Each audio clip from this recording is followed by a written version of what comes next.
Fluids and are now feeling ready and raring to go for this Friday conference on a day with weather that I was definitely not expecting. So lovely to see some sunshine. So welcome to the Access to Justice Conference 2023. Welcome to those of you in the room. Welcome to those of you who are watching live. I'm Fiona Rutherford. I'm the Chief Executive of Justice, which is a law reform and human rights charity. Joining me shortly is going to be William Schreimscher, the Managing Director of Communicourt. I'm really thrilled to be co-hosting this event together with Communicourt, who we know do a tremendous amount of great work, and looking forward to hearing a lot more about that and about many of those who are experts in this particular area. Some quick housekeeping notes before we kick off. I've got to tell you that the toilets are in that direction, which hopefully, again, you've already established.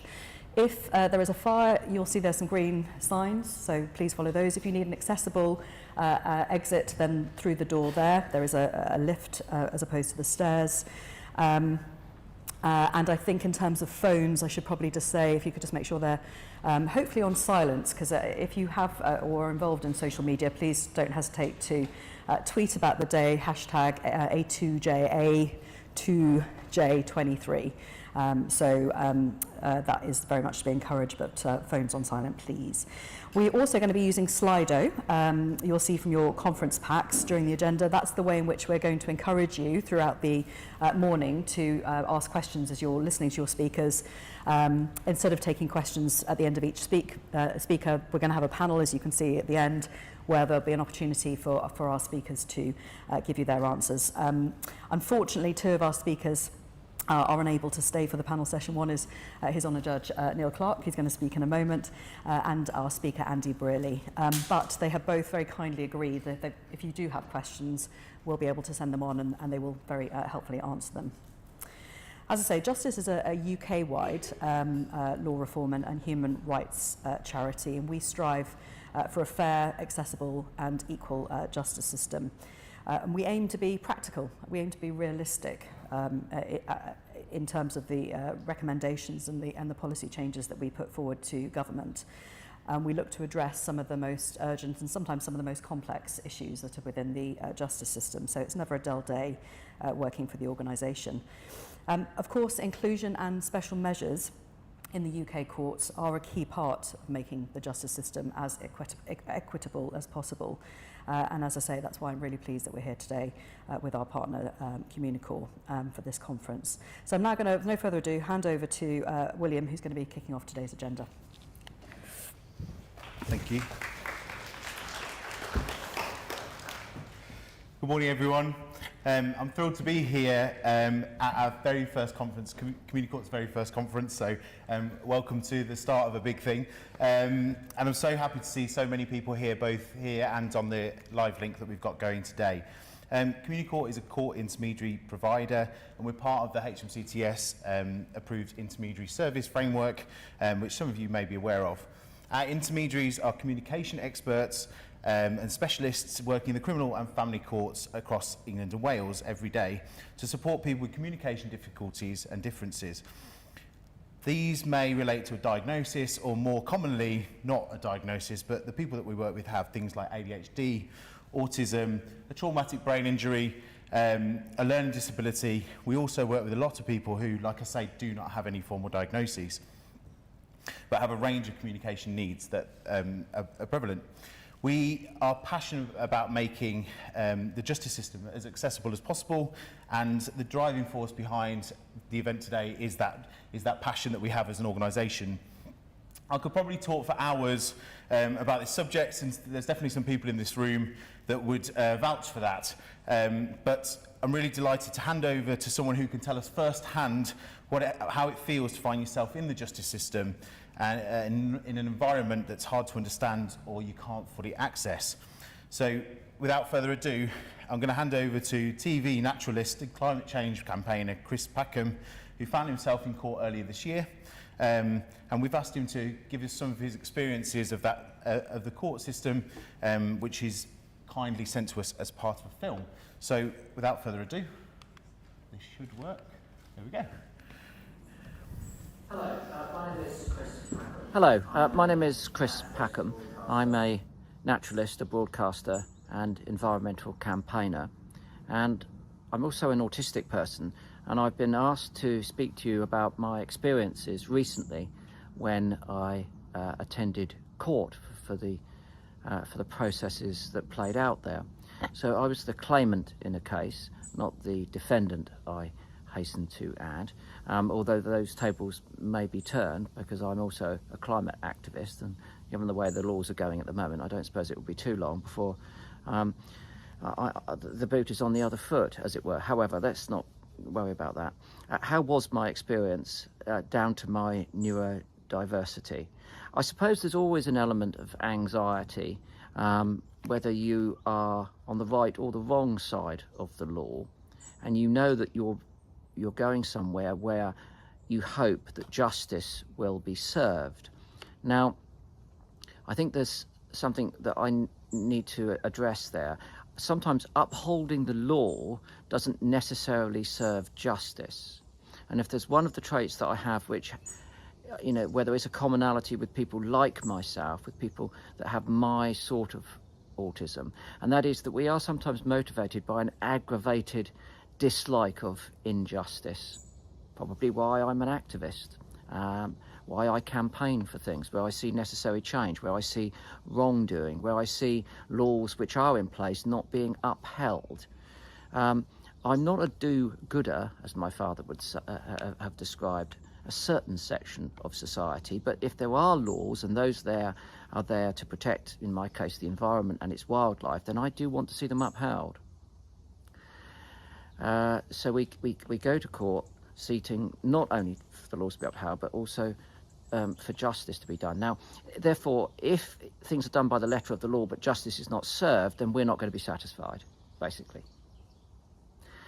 The environment, I think, is bound to be initially intimidating because it's unusual. We obviously, unless we are working in the legal business, don't frequently attend court. So we are going to a place which is potentially intimidating, because it's a process that we don't fully understand. We can have it previously explained to us, and I did spend quite a lot of time communicating with my lawyers, asking them in a rather childlike way what was going to happen, who was going to have to do what when, what the series of events would be and how would they play out. Down to the extent that I wanted to know where I needed to sit. Would I have to sit in the front? Would I have to sit alongside them? Would I sit behind them? And in fact, knowing very simple things like that can bring quite a lot of comfort, because it then becomes predictable. And I think that one of the things that allows us to reduce our anxiety is being in control of our environment, temporally, emotionally, sometimes creatively, but almost certainly physically.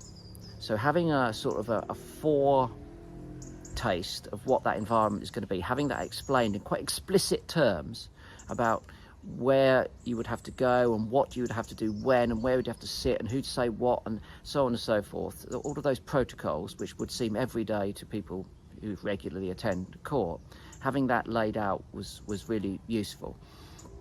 We then attended a courtroom which was, I'd say, relatively austere, but nevertheless a terrible cluttered jumble. I mean, I'm afraid to say it was untidy. Now, I can push that to one side. It's not my room. I didn't need to get up with a duster and start tidying the place up. But the visual complexity of that untidiness was challenging for a while. So for the first few hours, I'm looking around everywhere, noting all of this stuff and trying to order it in my mind, so I understand completely visually that environment. And it was a complex environment, austere, old-fashioned courtroom, lots of hanging chandeliers, some with bulbs that were working, some with bulbs that weren't, lots of books on shelves, spines not matching, books that have been put in upside down, books not on the shelf but on the floor. I mean, it was a very cluttered environment. And I'm not casting any aspersions to those that are responsible for looking after that room. It's obviously a place of business, and that's the way the business works. What I'm saying is that from my point of view, it was visually challenging, and it took me a little while, and we were there for days, to settle into that environment. On another note, it was very difficult to hear. So there were suspended microphones, but they didn't seem to amplify the voices of the barristers at all. I had no difficulty hearing the judge, who had a microphone very much closer to his face, and everything that he said came through with perfect clarity. Indeed, those giving evidence was the same. But because we were sat behind the barristers who were facing the judge, at times well, it wasn't just myself, but a number of people were struggling to hear. And of course, that's, whether you're neurodiverse or not, it's just really frustrating. You've got to be able to hear that stuff. So I think giving consideration to, and we're not talking needing hearing loop type hearing problems here. We're talking fundamentally the acoustics of the building were not suitable, and if those voices weren't properly amplified, and speakers weren't in the right place. So I think that really sort of concludes my piece. I think understanding the physical environment, understanding the necessary protocols, understanding how the system, that court system, works practically, is something that could be looked at. All of this could be addressed in advance through, perhaps videos. I mean, it would have been nice to have seen perhaps images of that courtroom.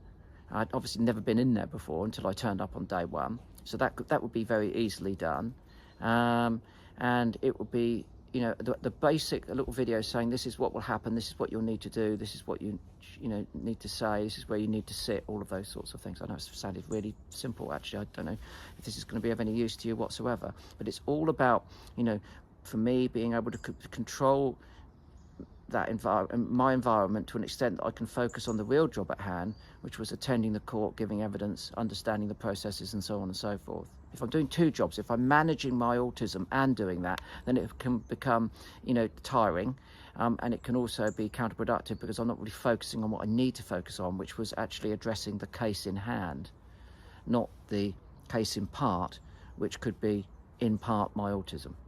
I hope that's been of some use to you.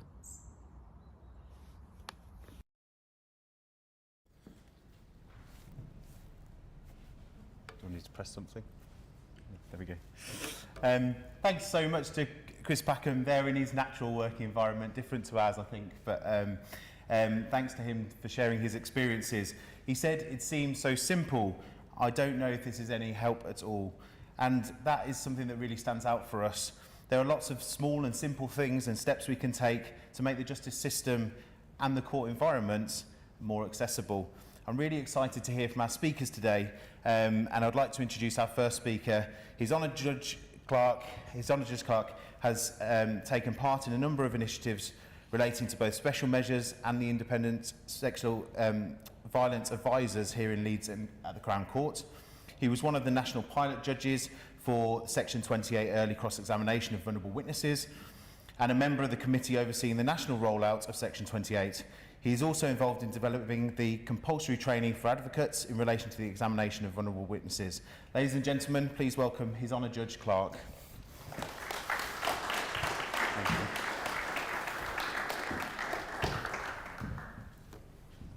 The benefits of getting older. I've got to put these on, I'm afraid. Can you all hear me?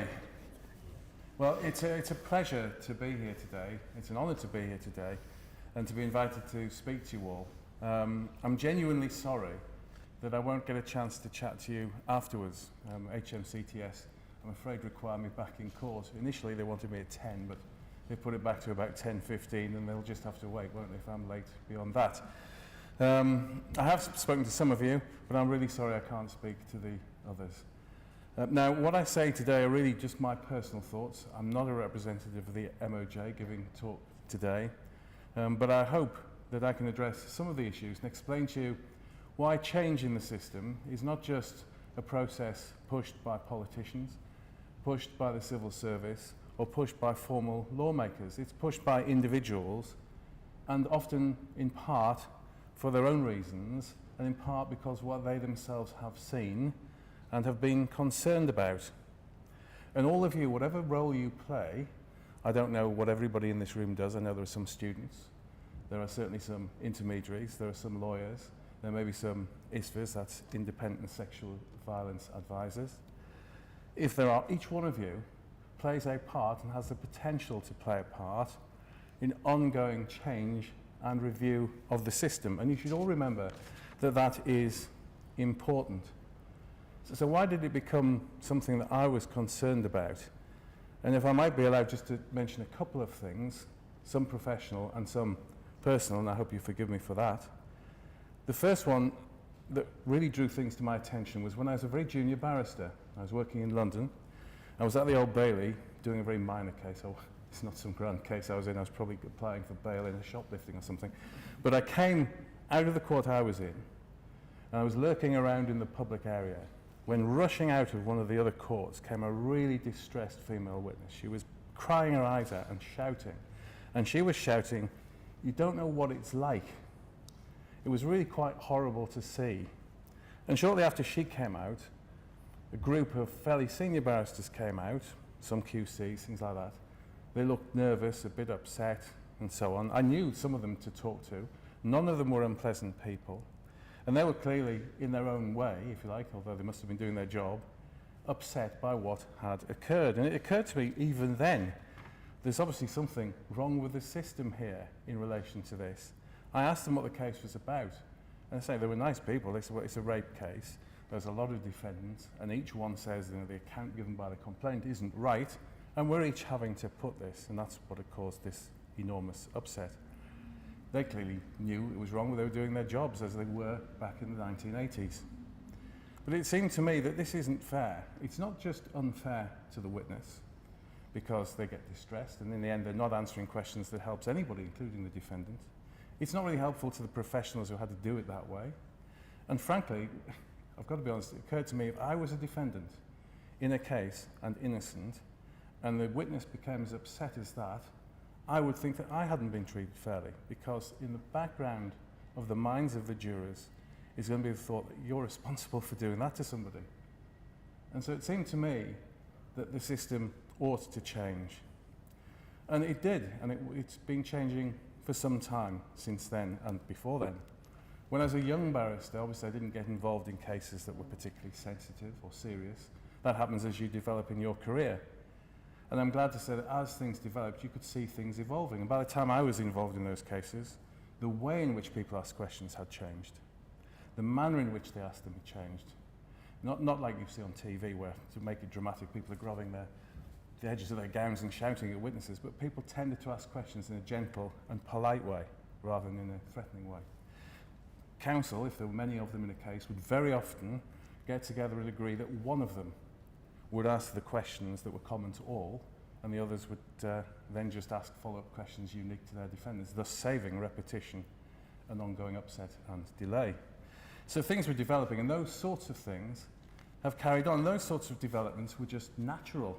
There were people seeing there needs to be change, there needs to be evolution. But it doesn't just arise for professional reasons. And this is where I touch on a personal matter. When I was still a young barrister, my mum developed a really unpleasant degenerative condition. Some of you might have heard of it. It's called multisystem atrophy. It's like extreme Parkinson's disease. It's very, very unpleasant. And it causes somebody to become disabled, but in the true sense, in that they lose an ability. As things get worse, one ability after another goes. And throughout her illness, before she died of this, Mum never lost her mind, if you like. She was always bright, she was always intelligent, she always had a sense of humour. And I'd sometimes go to court and I'd see people giving evidence. I'd think to myself, what if my mum saw something happen? Could she give evidence?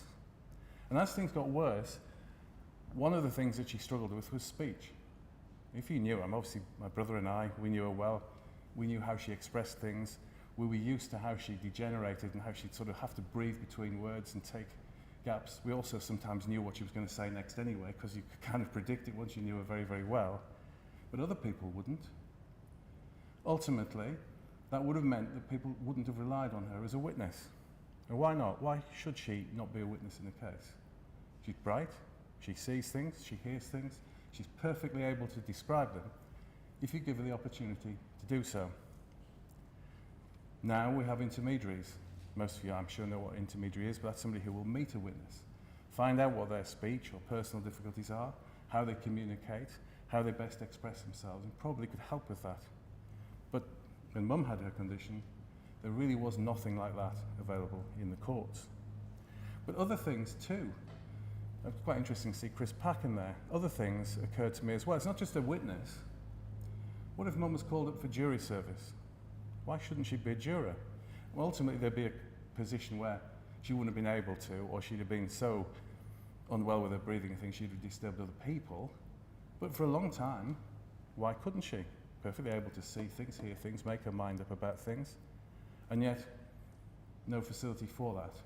And even now, I ask this question, why is it, when we do build courtrooms, don't want to be too political, we haven't built many for some time now, but when we do, why do the jury boxes not have something for somebody who might use a wheelchair, as Mum did latterly, or one of those electric mobility scooters?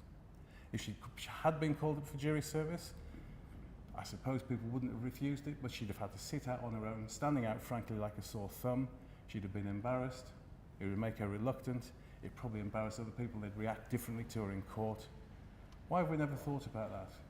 What about justice being dealt with by everybody in society, including those who can sit on a jury, but might have, and I use the word disability because she had lost abilities, become disabled, such as my mum?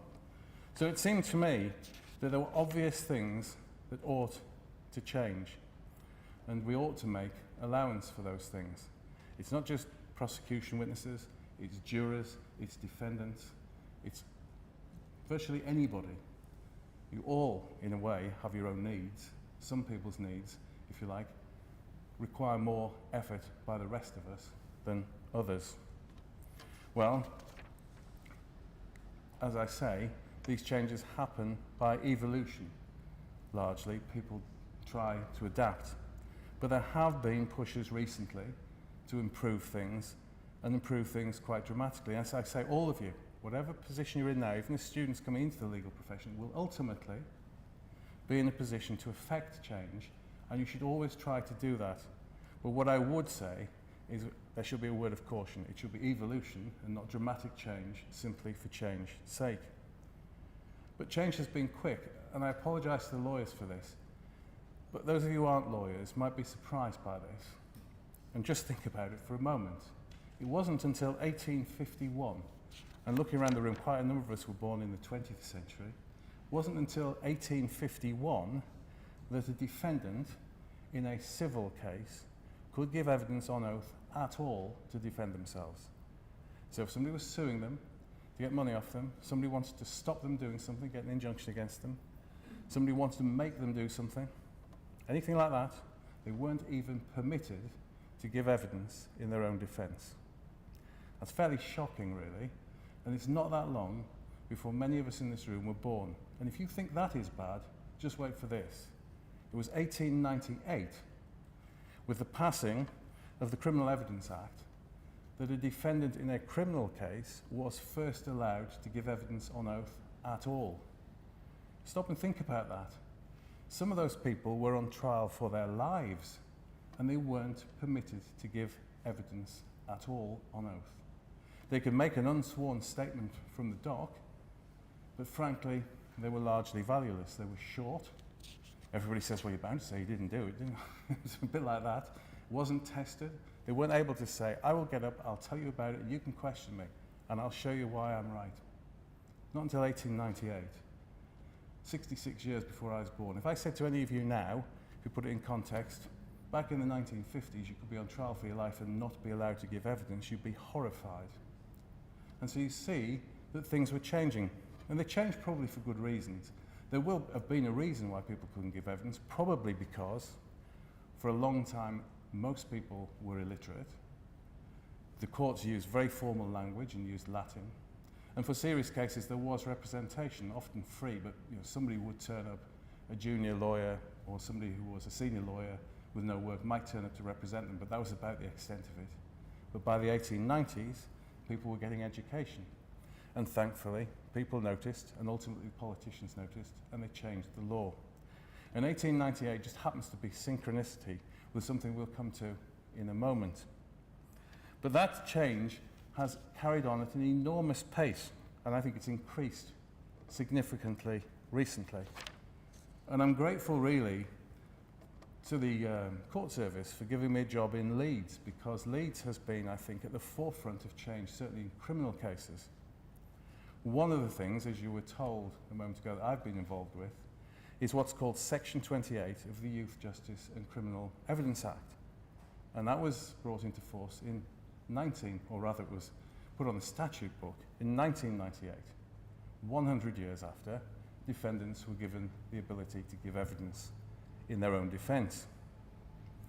And what that provides for is that a complainant, a witness, something like that, a person in that position who is vulnerable, they can have their cross-examination recorded in advance of trial so that it can be played back later, removing, for those who need it, the unnecessary nervousness of going to court, removing the worry about waiting, and, when ultimately the section was brought into force, controlling the way questions were asked in a more formal way than things had simply evolved. And by the time that came into force, which sadly wasn't until about 2014, even though it had been on the statute book for 16 years or so, there were already in place other special measures for witnesses. And just to give you a list of the types of things, TV links to rooms that are remote from the courtroom, so that a witness who's nervous about speaking in public or seeing people they don't know could give evidence from a separate part of the building. Screens for witnesses who don't want to be seen by the public.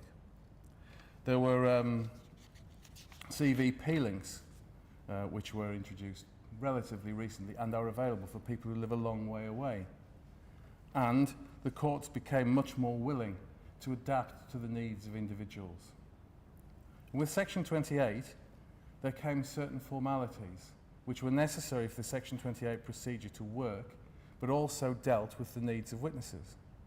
We saw intermediaries becoming used much more frequently.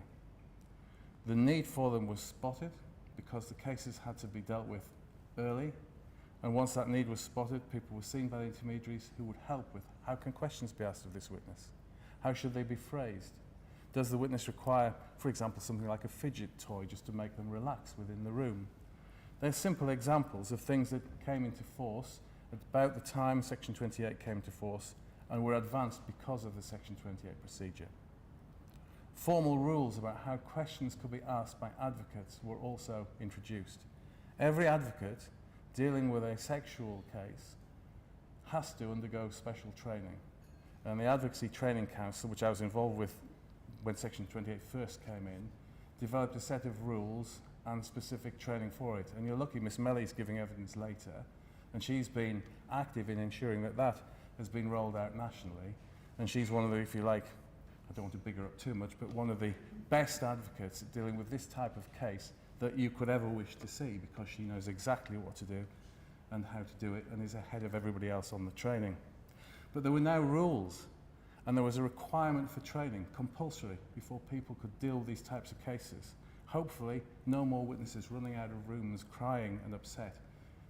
Sadly, you're never going to get rid of that entirely, but it has reduced significantly, I think.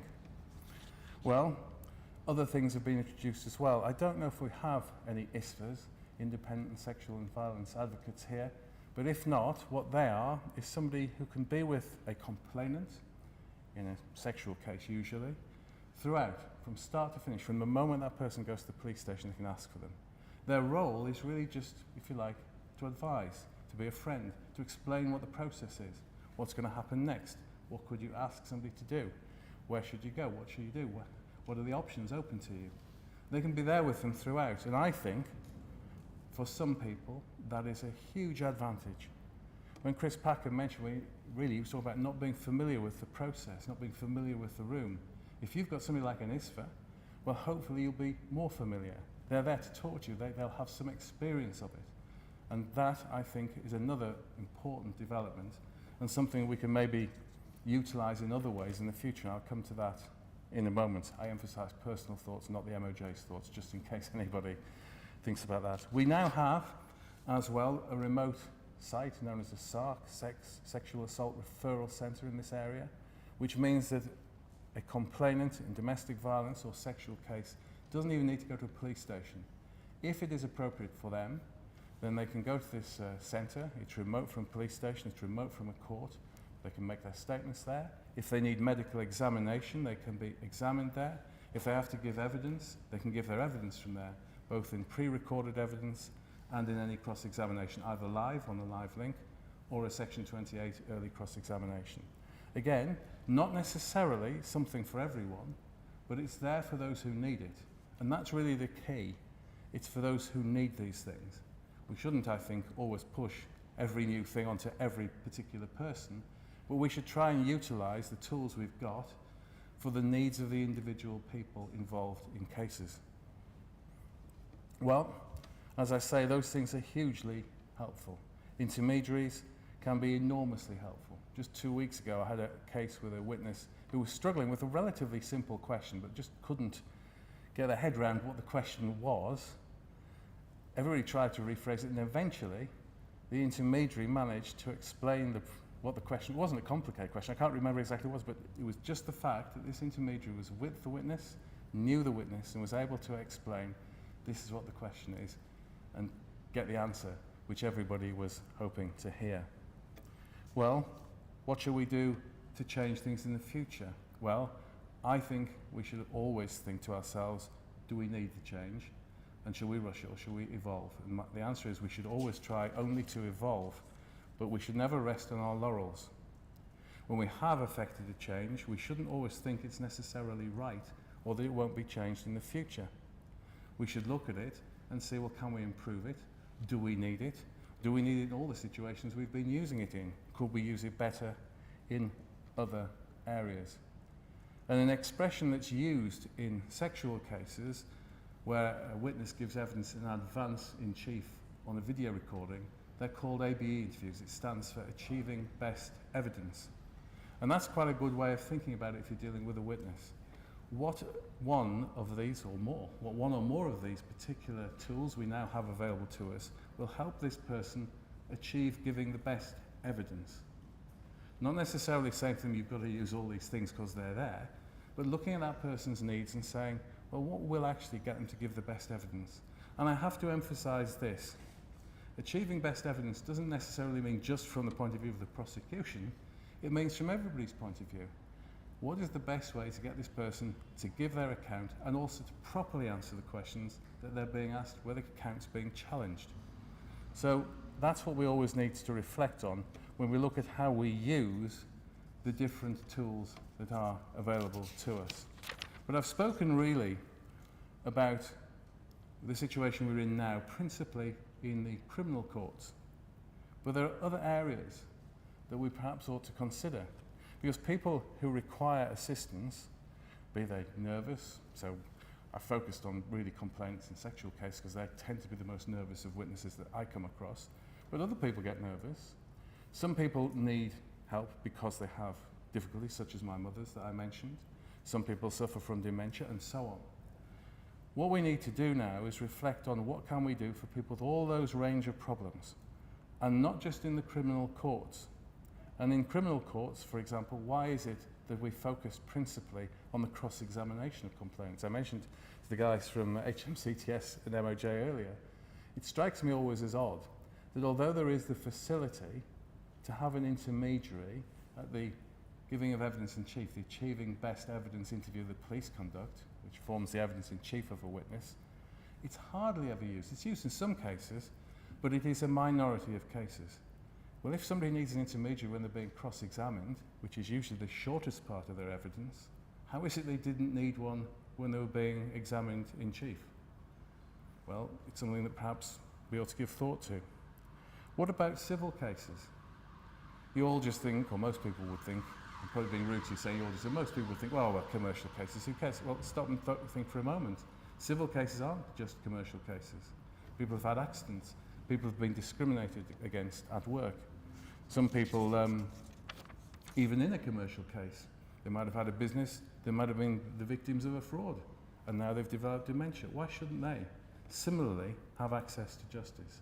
Why are the facilities that have become so readily available in criminal cases, principally sexual ones and domestic violence ones, but why are those facilities not being rolled out more quickly in other areas? There may be practical reasons, but we ought perhaps to think, well, could we help people achieve justice in the civil courts, for example, by rolling out these sorts of provisions for them there?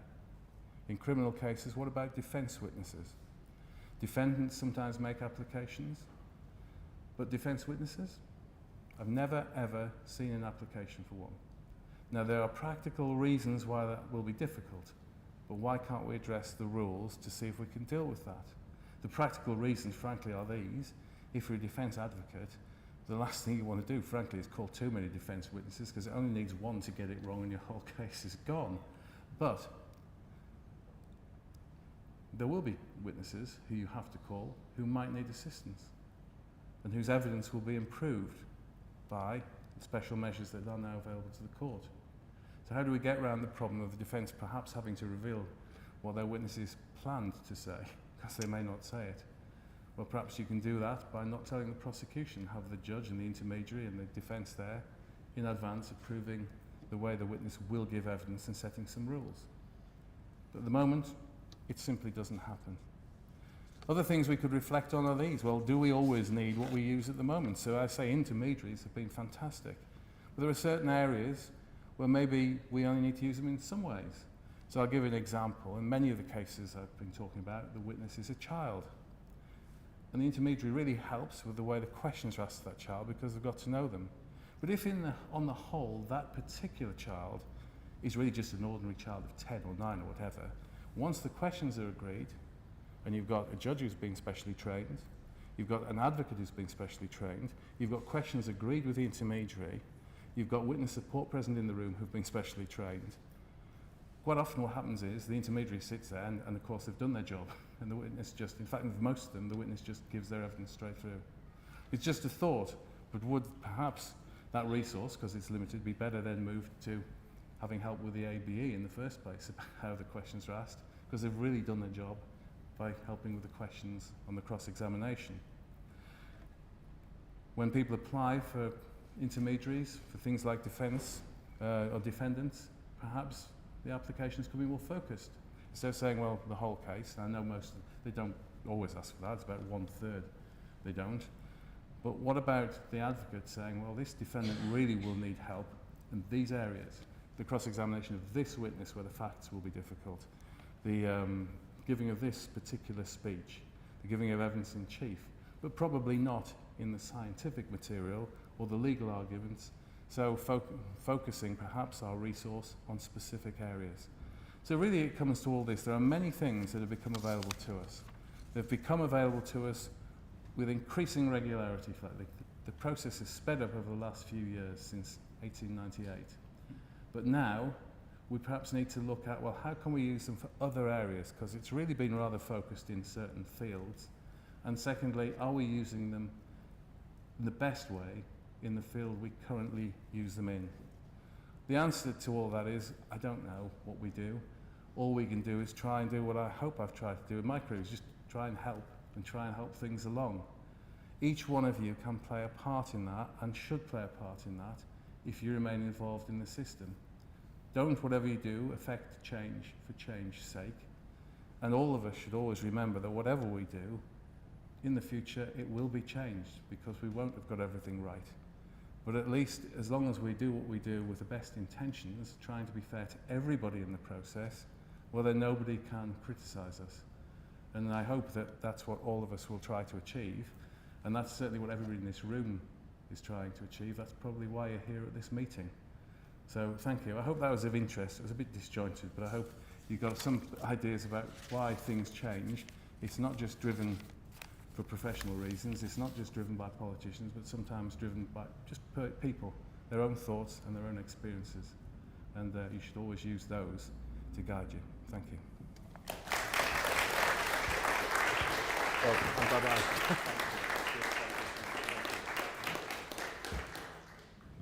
Thank you so much, Neil. I know you need to rush off now, but we're really appreciative of your time. You've got other jobs to do today. Our next speaker is Karma Melly, KC. Karma's practice with young defendants has been described by the Court of Appeal as a model, and Karma has had notable expertise in cases concerning sexual offences and has a particular interest in the issues of diversity and inclusion and facilitating the evidence of vulnerable people. Among her many and other roles, she sits part-time as a judge in the Crown and the Family Courts. We are delighted to welcome to the stage Karma. It should be already on, and there's a clicker. See how we go. I think this should work.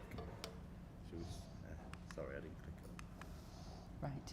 Yeah, perfect. Lovely. It's that button there, the one that pushes. Thank you. Well, thank you everybody for the warm welcome. I clearly owe Judge Neil Clark at least a tenner or a couple of pints for that glowing introduction. So yes, I've been in practice since 1997. I started off primarily defending in cases. As is the way with many women in the criminal justice system, I ended up dealing with a lot of children and vulnerable women. And in as much as to begin with, I wanted to kind of rage against that because I felt I was being instructed in such work because of my sex rather than my ability, I actually found that I enjoyed that work immensely. I found it incredibly rewarding to try and deal with children who have no voice within the criminal justice system and be able to find ways in which that they could take a full part in the case. As I matured into the role and then I went on and took silk, I have predominantly since then, so since about 2016, predominantly prosecuted cases. So still involved often with children, child defendants, child witnesses, now normally charged with murder or rape rather than robberies and thefts. One of the last cases I did before I took silk, where I was being led, was a woman was on trial for murder. The only eyewitness was the 7-year-old in the home.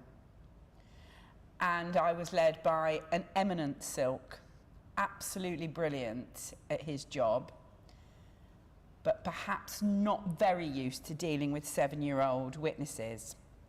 And there is a tendency at the bar quite often, and sometimes with judges, to make assumptions about children and that children will be operating at the level that their children and the children that they're used to operate at, and to be able to use that sort of language. This wasn't a child who was used to middle-class intellectual discussions around the dinner table. And this was prior to any of the training that Neil Clark spoke about just a moment ago. And I sat and watched that 7-year-old being cross-examined for about an hour and a half without a break until she agreed with absolutely every suggestion that the eminent silk put. So there he was in his wig and gown, robustly telling her that she had got that wrong and perhaps it was X. And by the end, she was sat twiddling her hair, not looking at anybody and just going, yep, yep, yep, yep. Now, that was wonderful for our client, and our client was duly acquitted of murder. But I was left feeling extraordinarily uncomfortable about what I'd seen that child have to go through, and indeed, fundamentally, the quality of the evidence that was taken from that child. She was asked frequently if she wanted a break by the judge. She didn't want a break, she wanted that finished, and she wanted to go home. So she always said no to a break and no to being tired. And I was fuming, really, because I wanted that judge to take some control of that case and say, you need a break, because she was no longer listening or engaged. And perhaps that had a significant impact on me in terms of the ongoing work that we went on to do. It was mentioned previously as regards the national training, and that's been run by the Inns of Court College of Advocacy in conjunction with a number of other organisations, and delivered by the circuits, delivered by the Inns of Court. I wholly recommend the resources that are on that website in terms of looking and planning. I see students here. So in terms of picking up the very best tips in terms of advocacy preparation, I wholly recommend that as a resource. We developed that many years ago. It was a battle of hearts and minds in many places to get barristers, particularly defence barristers, to engage with that process. I think there was a genuine fear by the defence community that in adopting a training programme, that in some way defendants wouldn't be robustly represented and their case wouldn't be put and witnesses wouldn't be challenged. So to begin with, what we really had to explain and get people to commit to was to see that this wasn't about not giving defendants a fair trial. It was ensuring that the questions were put, challenge was put, but in a way that didn't re-traumatise witnesses and actually try to get to the overwhelming objective of our criminal justice system, which of course is to convict the guilty and acquit the innocent. So, one of the things then, my first slide here, is to really inform you perhaps about, I think, what will be the next big stage in how we think about vulnerable witnesses and defendants within the criminal justice system, and hopefully across all of the justice systems, in fact, because these points, as has been made, are equally relevant to the family and civil systems as well. So driving change to improve the process and the outcome. This, I think, will be the very next big training programme that we all engage with, is to be better informed as regards trauma-informed questioning. At the moment, that's often referred to as trauma-informed lawyering, a phrase that I find slightly uncomfortable. But what fundamentally this is about is understanding and being aware of the fact that trauma in the lives of the witnesses or the defendant has a significant impact upon how evidence is delivered and how someone presents. We have to be aware when we're dealing with such individuals that there has frequently been trauma and that we are asking them often to recall that trauma publicly and be challenged about their trauma. You know, that's quite a shocking thing when you explain that to a witness. It may mean that they are being exposed within that courtroom, either through perhaps a voice or them actually physically there, by the person that caused them that trauma, by their abuser. They may be confronted with that. And we as lawyers working within the system need to understand the impact of that previous trauma and the fact we are often, and we have to accept that, playing a part in the re-traumatisation of those people within the courtroom. And the impact of that can mean that the witness finds it very difficult to disclose information or occurrences that are acutely relevant to what that judge or jury has to decide. That quite often their disclosure is accompanied with a real sense of shame. And we have to be aware also that the impact of that trauma can impact the evidence in a way that looks as though it impacts on their credibility.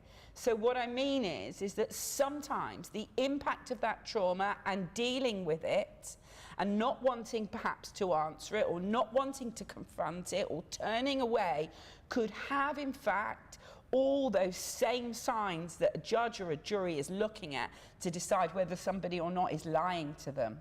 So in terms of the role that I can see for advocates, but also intermediaries to identify those traumatic events and to explain to the court how that might impact upon the evidence. And the Inns of Court College of Advocacy is now developing a training programme really looking at this issue, trauma-informed questioning or advocacy, and we're working with psychologists and counsellors in order to prepare that, and I can anticipate that will be part of our legal education in the next period of time. So that's one of the things that I just wanted to mention so that we were aware of that. The next learning point that I've just put there is real consideration of the witnesses' needs rather than starting with the Youth Justice and Criminal Evidence Act 1999. Now, we've just all heard about the measures from Neil Clark about what is available to a court, a list of different rules and of things that we can, sort of practical things, having a screen in a courtroom, and there's a list of them within the statute. And what I want to see is, rather than us going with that shopping list and working out which one the witness can sort of be forced into, it's just pausing sometimes and trying to work out what does that witness need, and then trying to create that in a way. Because although we have a list of rules there under the Youth Justice and Criminal Evidence Act, if you can think of some other way in order to really assist or support that witness, my experience is if you've given it proper thought, you've considered fairness from both sides, the court is often willing to go with a measure that is not listed in the statute. And it also means that a court will often go with that measure even for a defendant who isn't supposed to have the benefit of that list of special measures within the Youth Justice and Criminal Evidence Act. So, and my third bullet point that I will touch on as I whistle us through, but I think we're a little over time, aren't we, Fiona? So it's okay, is that just to think about some of the practical steps that we could think about in achieving best evidence, because we've been running criminal trials. Yes, there have been changes, so defendants can give evidence, but certainly in my experience, which is getting close to 30 years, I feel like we just have been following the same order of evidence, the same format in all trials, without sometimes just pausing and thinking, could we do this differently? Are there other things that we could think about rather than just going along with what has always been done? So those are the things I will try and give us a whistle-stop tour of. So understanding the impact of trauma, just a little think about that. Lack of agency. Quite often we're dealing with children or adults who have not had control in their lives.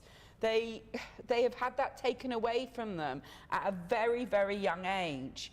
They've often had interactions with authority, with school, which leaves them with absolutely no trust and no respect for authority.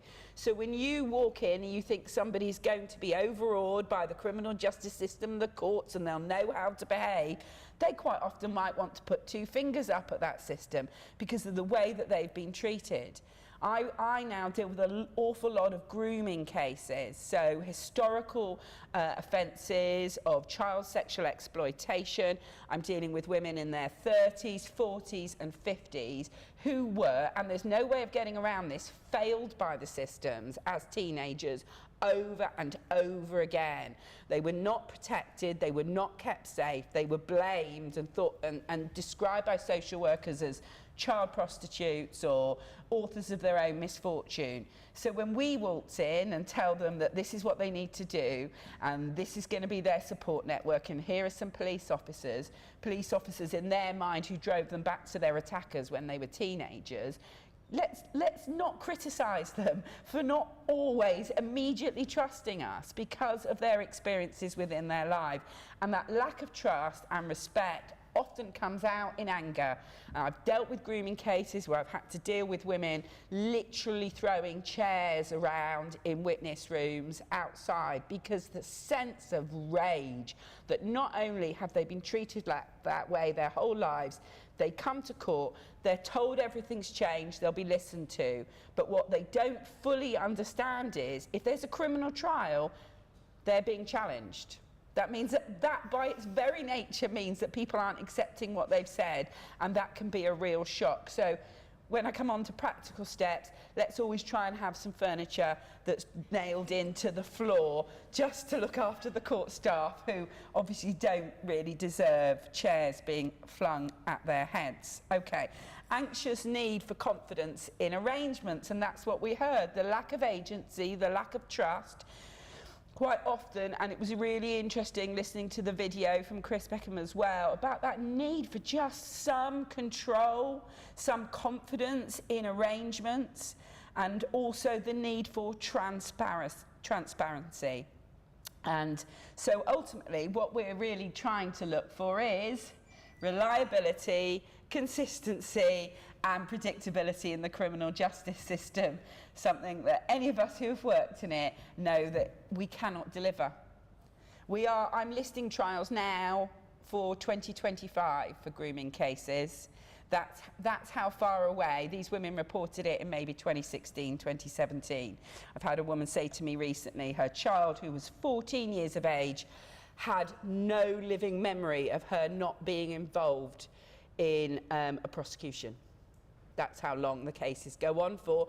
And then when they come to court, there are often issues then, which mean there are delays, everything that was set up, and the impact of that is significant. What can we do then within this underfunded system, essentially? What can we do?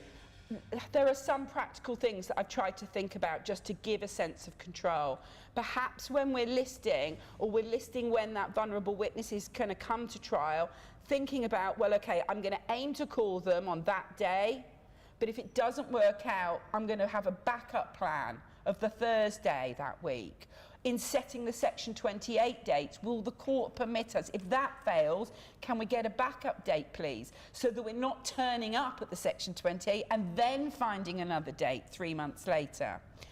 Manage expectations, explaining from the very outset that a criminal trial involves so many moving parts that we actually do not ever realistically expect it to run to time.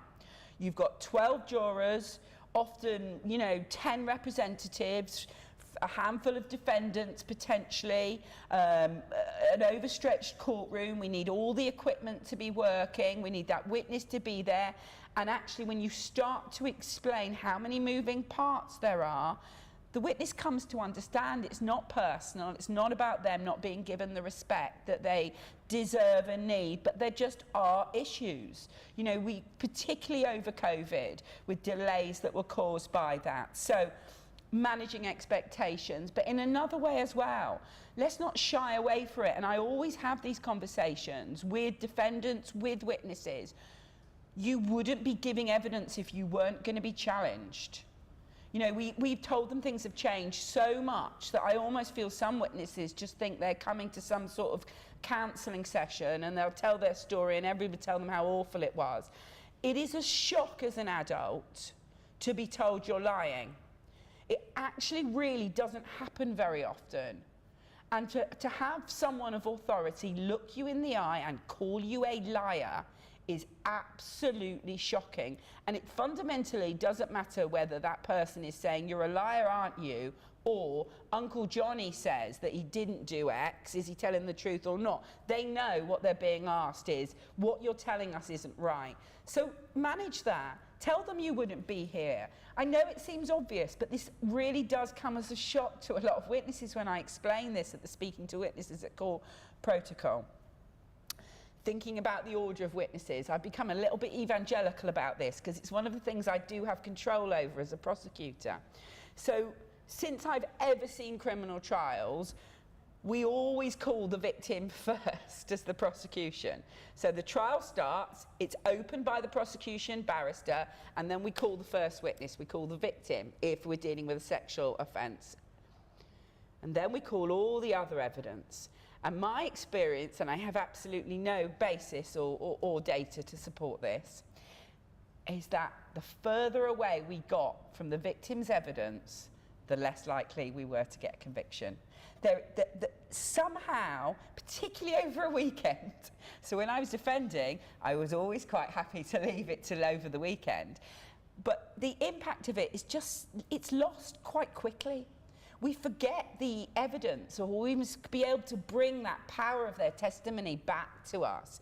So what I've started to do is to call the victim as the last piece of evidence in cases that I prosecute. I call almost everything else, how an investigation runs, I explain all of that to the jury, I try and deal with the identification evidence, the scientific evidence, and I try to call the victim as late as I possibly can. And it has a number of impacts. It's closer in time to when the jury go out.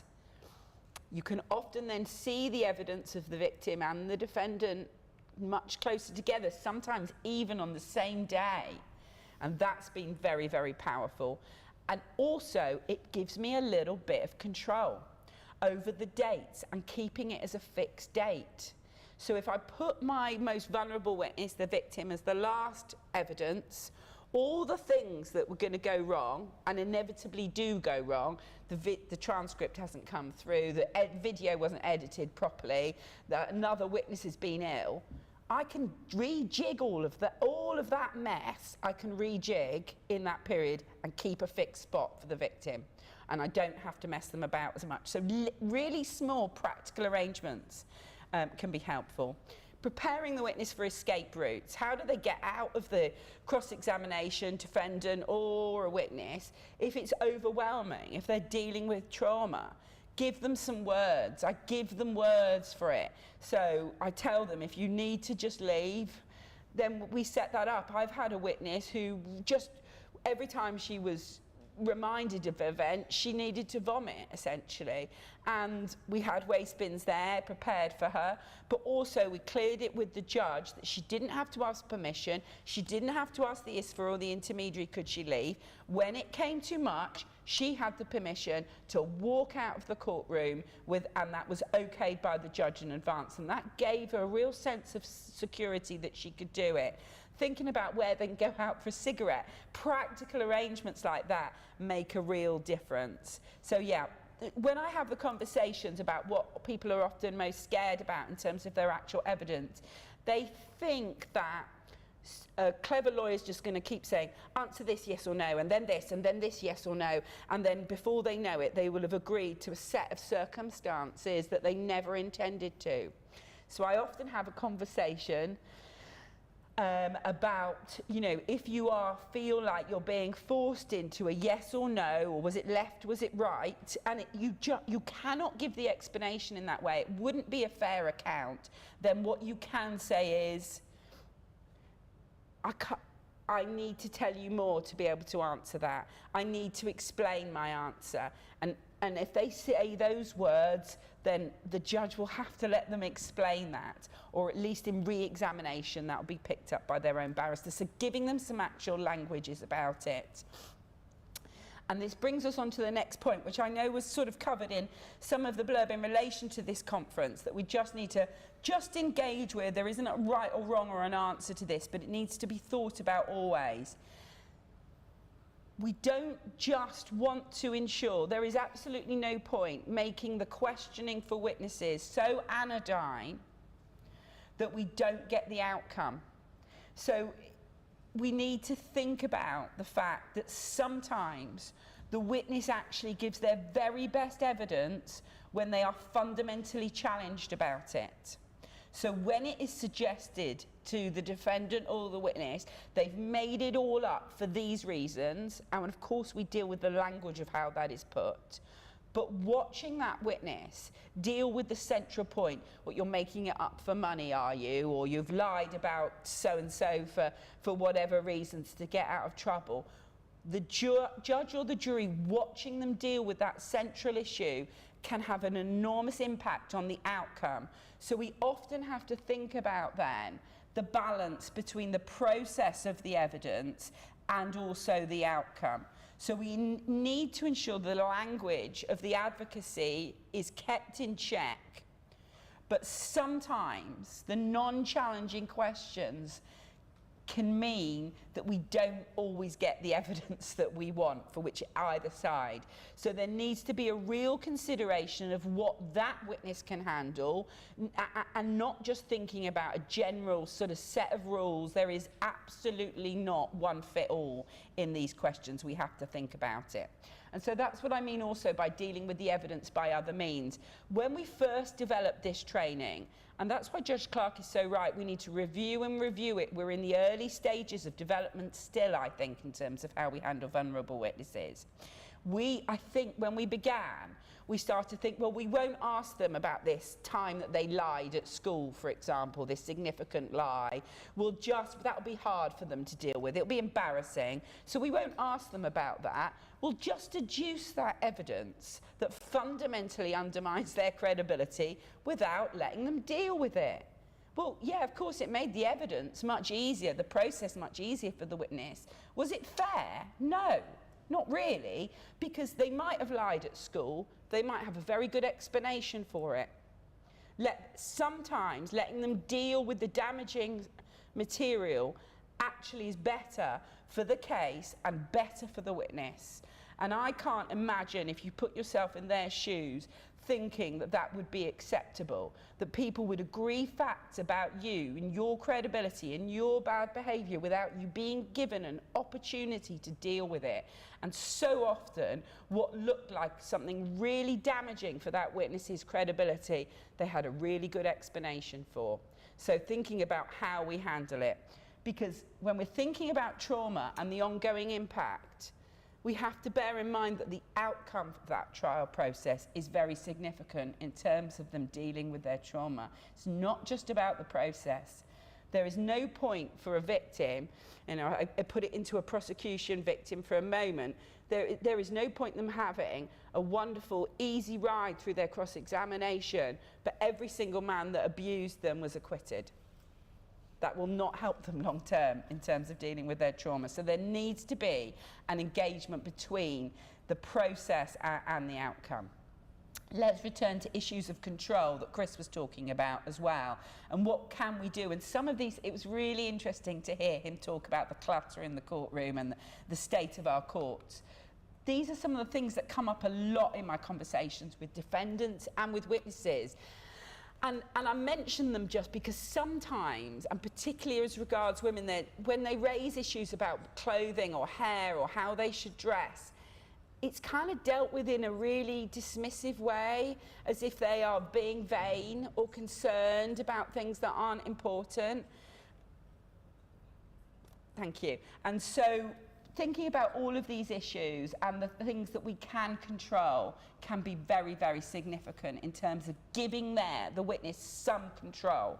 We have a lot of issues with defendants' childcare, letting them down, and witnesses' childcare on the day. I've had nurseries that we've paid for just ring up, and then we've had no support, and I've had witnesses giving evidence about most significant events when they know that a police officer now is collecting their child from reception in the first week of school. You know, and the judge has not given us time to deal with backup childcare, and that will impact on their evidence. So really thinking about all of these practical things, their support, their accommodation, how they highlight distress to be able to give them some control. Be careful with notes that you have, be careful with files that you have in relation to people. It's really terrifying for a witness to think that there's documents over there about their personal life. I did some training as a volunteer for youth defendants. For a long time I was a mentor, and one of the exercises they got the trainees to do was to write down a little secret, something they'd be embarrassed about their colleagues knew, and put it face down whilst we did other discussions, and how it impacted on our mind. And even though it was something so small, it wasn't like the trauma that the witnesses and defendants had. It was all I could think about. It was all we could all think about was that little secret written down about us. And it gave me a really good insight, I think, into just how disconcerting it can be for people to think that you have information about them. I'm under pressure time, so I'll run through this. So how does trauma really impact on the evidence given? Quite often it can result in witnesses and defendants laughing and smiling and giggling, or not looking like they're focusing. I've had witnesses walk out of court. The number of times I've run in my wig and gown up the road, literally, to try and bring witnesses back into court. I mentioned the need for a waste bin. I've had witnesses and defendants who have been alcohol or drug-free for some years relapse over the process of a trial. It's been devastating, but just to sort of make them aware of that and try and make sure that there is some support for them. Final word about memory refreshing. We forget this sometimes. They give their statement, could have been 5 years ago, could have been 6 months before. We get to court. It's the same for witnesses as it is for defendants. We need them to read that statement. Even if they know it all, they tell you they know it all, they don't want to reread the witness statement or watch the video of their evidence. They will really do themselves a disservice if they don't engage with the memory refreshing. But it is particularly traumatic for witnesses, particularly to watch a video impact. So that needs to be taken with real caution and understanding. Sometimes I've said, don't watch it then. Hear it, turn away. Sometimes witnesses do not want to see them describe their own abuse. It's just too awful a process for them. But I don't allow people to read their own witness statements. Everybody who reads their own witness statements think that they know the content of it. They glance at it and put it to one side. I drive police officers crazy and my instructing solicitors crazy. I make the document be read to them. And they take it in much better, and they remember some of the key phrases which are going to be used by the witness. So finally then, just a little think about special measures. Please also take, cut and paste any intermediaries out of your reports. When I'm going in front of the judge at the same time with the same key phrases, they are less likely to allow me an intermediary because they just think it's a cut and paste job. So really start with the witness's needs. No assumptions, please. Witnesses often want to be in the court. Defendants might not want to, you know, they want to be there, they want to face the jury quite often. Section 28 has been amazing for a number of witnesses. It has a real purpose in our criminal justice system, but it doesn't meet every anxiety. So I've had some witnesses, I've been told I need Section 28, I go and meet them, and actually all they want is to not ever be in the same building as the perpetrators. And just then, finally, some examples of non-Youth Justice Criminal Evidence Act measures. So, I had a witness who had completed hundreds of video recorded interviews. She didn't want the defendants to see her face on the videos. That was really tricky to think about. How did we do it? We had to disclose the videos. I said, pixelate her face.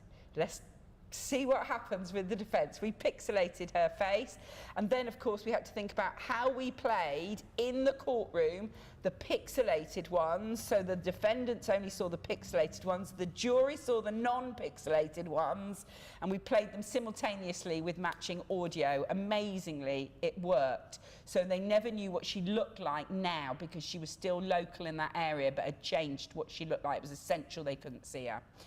I've had judges in the link room. The Section 28's been conducted with the link room, but the judge is in there with the child. That's been really, really effective. And then finally, just to mention, I had a 13-year-old young man who was on trial for a number of violent offences. He, when I met him in conference, could articulate and explain why he had behaved in that way. But when he was brought to court, he was 13, he was remanded in custody. By the time he was brought on the transport van, because they're brought from so far away sometimes, the children, he'd been on that van and then sat in a cell on his own because he couldn't be held with anybody else before he came to court for about 4 or 5 hours. And he was wired and aggressive, and he couldn't give an account for himself, and he was going to be convicted. And I had multiple conversations with the staff about what can we give him. No screens, nothing was permitted. Well, he can have a book. Well, that's great because he doesn't really read. So I said, can I bring in some comics for him? He could read a little bit. No, because the staples. Okay.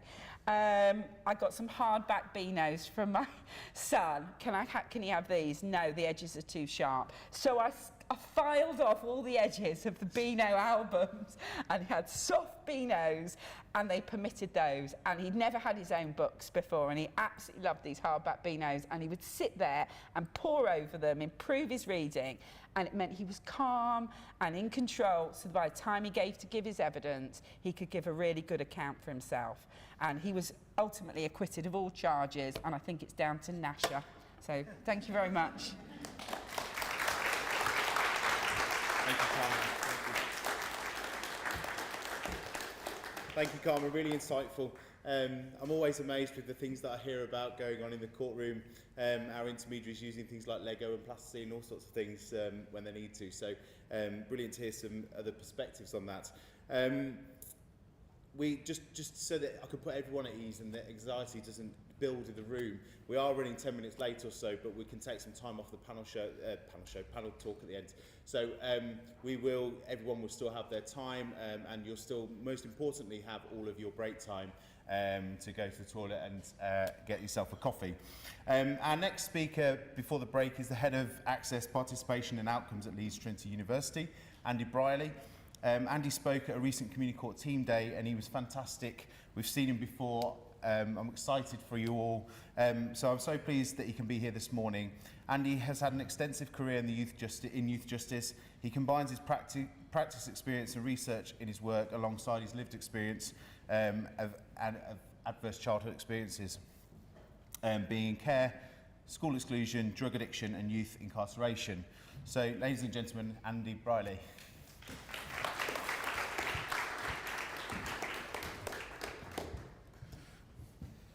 Morning everybody, thank you for that. I'm going to have to change that because it's a bit of a giveaway, isn't it, that opening bio. Is the clicker, is my PowerPoint presentation on here if I just click along? Say it again. Oh, sorry, yeah. Okay, thank you. Okay, thank you. I move around a lot, so I'm not going to, apologies. Can everybody hear me at the back if I move away from the microphone? I find it really difficult to just stand there in front of the microphone all the while. I'm going to start off by saying I'm conscious of time. I know that you were supposed to have break around about now, but we're going to extend that. Hopefully I can engage you a little bit. I'm not going to talk all that yet. I'm going to expect you to engage with me as well, okay? So that's the starting point. So just to start off with a little bit about me. So I am the Head of Access, Participation and Outcomes. I'm not really going to go into that too much detail because it's not really why I'm here, but my current job is to try and increase access and success and awarding of all groups that come into higher education in my institution at Leeds Trinity University. I've only just started it in March, so don't ask me about the detail because I'm still working that out. But I'm here to talk to you a little bit about experience. It was really nice actually to hear Kama talk about trauma-informed practice in the courtroom, and hopefully why that is will unfold as I go through this presentation. But it's really important to think about people and human beings through that lens when they're coming through the criminal justice system. So straight away, I'm going to get right over to you. So there's a wonderful book by someone called Bessel van der Kolk, and he's an expert in childhood trauma and adverse childhood experiences and a therapist, a psychiatrist actually. And one of the statements in a book called The Body Keeps the Score, which is a fantastic book. If you ever wanted to be interested in trauma or adversity, the reason why I say it's a good book is you don't need to read it from the front to the back. You can pick it up in any chapter, and he talks about case studies. It's a really easy read, but it's really, really good. Gets complex issues and transforms them into accessible information. So, the parent-child connection is the most powerful mental health intervention known to mankind. That is a quote within the book that I thought was quite powerful. Can anybody tell me what on earth he's talking about when he says that statement? The most powerful, the parent-child connection is the most powerful mental health intervention known to mankind. What might he have been getting at? There isn't a straightforward answer, so don't worry about getting it wrong. What might he have been thinking when he said that statement? The most powerful mental health intervention known to mankind. I appreciate you're not all social workers or clinicians, right? So don't worry too much about getting it wrong. But what might you think he might have been getting at? Go on, your hand was about to go up. It's really simplistic, but I suppose that the relationship between parents and children is pretty important for mental health. Yeah. So if you don't get it right at those, they call it in neurological terms and child development, the first 3,000 days. So from conception to 2, critical for neural development, for the way babies develop biologically, chronologically, etc. It is absolutely essential for people to develop well in those earlier stages. I'll give you an example. So a couple of years ago, I've got a daughter, she's 7. She's just about to turn 8 actually, this month. And before she was born and I was at work, people would have babies and they'd be talking about, oh, we've had a baby and I bought this little towel for her. And I'd be thinking, shut up and get on with some work. And then I have my baby and all of a sudden I'm like, look at her little pinky, oh, isn't she cute? And what happens there is we're biologically programmed for what they call a serve and return interaction between parent and child. So we just do it. Even the person that's not really necessarily got parental bone in their body, give them a baby and they'll go, hey, go, go, go, go. And it's because that's really essential for us as parents, as adults, to get that, that connection with children. And sometimes, as has been mentioned already, it can be fractured. Okay, so in terms of my lived experience then, I've not always been in the position that I'm in today. So my mum, I'm from Leeds actually, I don't get to speak in Leeds a lot, so it's really good for me to be here today. So my mum was born my mum was in a children's home when I was born in 2001. You're nodding, I had you, didn't I? I wasn't born in 2001, I'd had an hard life if I was born in 2001. I was born in 1981, and my mum was in a children's home. She was 16 years old when she fell pregnant with me. So go back to that powerful interaction and connection between parent and child. Now, as has already been pointed out, I have worked in the youth justice system for 15 years, so I've worked now with a lot of 16-year-old girls that have been in the care system, boys too, but particularly girls. And so although I can't remember, I can imagine, and through conversations that I've had with other people that were aware or around, and conversations I've had with my mum obviously was, well, not obviously, my mum was sexually abused, went into the care system. For those that don't know, the legislation for care leavers, which means that when you leave care, you get access to resources and support, was only come about in 2000. So mum at that time would have been, okay, you've got a kid, there's a flat, off you go down to the job centre, okay? So my mum's circumstances were pretty strained at that time. Before she reached the age of 25, she went on to have another 4 children, so that meant she had 5 before the ages of 25. Now, I've just told you I have a daughter who's 7, nearly 8. She came along when I was 35. I've got a wife who's full-time employed. I'm full-time employed, and parenting is bloody difficult. Those that have got kids in the room will be nodding away. Yeah, that's difficult. So to parent 5, and I'd never seen my dad, and the other kids' dads never stayed around either because men were taking advantage of mum's circumstances. So it's 5 kids with no guy to help and support and do that parenting process. So I'm going to quickly do some more interaction. When we talked a little bit earlier, Cameron talked a little bit about adverse childhood experiences and trauma. I'm not going to really get into trauma because it's quite, it's defined, but people experience trauma in very different ways. What's traumatic to you might not be traumatic to me, might be traumatic to you, but not traumatic to you, right? So I'm going to stay away from trauma, but I'm going to talk to you about the things that we know through science that underpin the manifestations of trauma and what we call adverse childhood experiences. And I'm going to do it in a really simplistic way because we all understand. Put your hand up if you've ever been stressed. I'm clocking for the hand that's not up in the room actually here. Right, so let me ask you a question. Is stress bad for you? Yeah, I've got some nods. Have a little think about it. Is stress bad for us? Yeah? Okay. Well, for those that were nodding, I'm going to push back a little bit against that, right? So the science suggests, so this is toxic stress. This work, all the references that I talk about will be on the back end of the slide, by the way. But so Jack Shonkoff, we know, I'm not going to bore you with adverse childhood experiences, but what we know through the research is that the more a child has experienced what they call adverse childhood experiences, that's sexual abuse, emotional abuse, neglect, parental separation, parental incarceration, etc., the more likely, it's not causal, but the more likely the likelihood of poor health and social outcomes, more likely to be incarcerated, more likely to be addicted to drugs, more likely to have teenage pregnancy, etc., etc. But what Jack Shonkoff wanted to do from the centre of the developing child was look at what are the kind of driving factors behind that. So they drew on the science. And what the science, and I thought this is a really good example, what the science shows that actually stress isn't innately bad for us. I'll give you an example. Imagine you're never ever exposed to any stressors, right, up till you're 11, and then they send you off to high school. Yeah, you're gonna have a breakdown. Do you remember how tough high school is? Bullying, you know, politics, all that kind of stuff. So stress is good for developing, but only when it's a mild elevation of the stress system. So can anybody give me an event that you might be going through that might just slightly elevate the stress system that might be positive for building resilience? Anything? Presenting in public. Thank you very much. Look at me and you. Yeah. When I'm about to get up here, my anxiety's raised. Of course, it's public speaking. It's not particularly easy, right? So that's a really good one. Thank you for that. Any more? Something that increases your stress levels slightly. Yep. Doing a law degree. Doing a law degree. You doing a law degree? Yeah. Driving, yeah. When you're beeping and screaming at people. I know you're giving yourself away there. No, yeah. Starting a new job, brilliant, yeah. Deadlines, yeah, for studies and workload, yeah. Any, was you going to say one? Exercise, yeah. All of these things reduce, slightly get the increase, the elevation of the cortisol, etc. in your body. So yes. But they develop your resilience, because when you go for your first interview and then your second, in fact, that's probably a bad example. Interviews are always hard, aren't they? But things that can help you next time round when you're dealing with that is good for your building resilience as it goes. Then you get tolerable, and I'm just conscious of time, so we'll flick through this. Tolerable, serious temporary stress response system buffered by supportive relationships.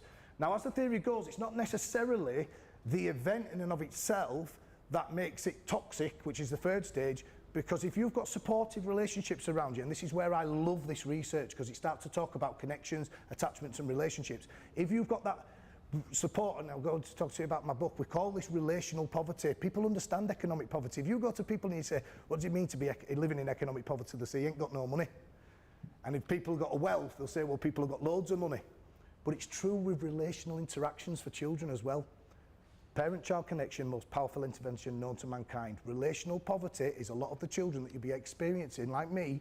I'm going to tell you a little bit more about my story in a minute. When you come through the system, not having those attuned, nurturing, caring, consistent relationships around you as a child is significantly damaging. So I like to see things through relational poverty and relational wealth. And then obviously then the prolonged activation of the stress response system in the absence of protective relationships. So children are more likely to recover from toxic events that happen to them if they've got attuned, connected relationships around them. You with me? Yeah? Okay. So, unfortunately for me, from my experiences of not having that attuned, connected, persistent and consistent relationship around me, I entered the care system as a result of my siblings being abused and neglect. Went into the care system at the age of 7. That manifested, and this is where I'm going to skip through it because of time, because you want to get on with your break. That manifested into me being having 18 different places to live by the time I was 13 years old, in the care system and out of the care system. It meant that my education was pretty much non-existent. I then got excluded from school when I was going for a period of time at the age of 15. I mentioned child criminal exploitation earlier. Because I'm quite savvy, I might not have been academically intelligent, but I was quite savvy at that age. Adults seen that I was unsupervised, mum wasn't really looking after me, and by the time I was 17, I was heavily addicted to heroin and arrived through the court system, went to Brinsford Young Offenders Institution at 17 and went through a spiral of prison and heroin addiction between the ages of 17 to 23. So it's a bit of a dark story, and I have skimmed over that, and I do apologise, but you want to go for your break, right? Okay. But although it's a dark story, in 2007, I was sweeping. I got myself a job. I usually did that when I got out of jail because I never see myself as a offender or criminal, whichever you want to frame that. I'd get out of jail and I'd go get a job. But because I had these unresolved childhood issues, I always gravitated towards substances to help mitigate those experiences. Well, the best way to explain it is I needed a hug. I needed somebody to just tell me, don't worry about it. It's okay. Your future's going to be okay, we're going to have it right. But I didn't really have that. My mum loved me, I've still got a relationship with her now. She did the best she could with the circumstances that she's given. I don't carry any animosity towards mum, dad, or anybody that was around in the abuse, because if I take that with me, who does that negatively affect? Yeah, and I'm just not allowing it to happen. So, sweeping the floor in a warehouse in Leeds, just down the road in Sturton, and I heard over the radio that Leeds Youth Justice Service wanted volunteers. I didn't know nothing about no risk assessments or DBS checks. I rang them up and I said, listen, I think I'd be good at working with kids in my own city. Is there any chance I could have a go?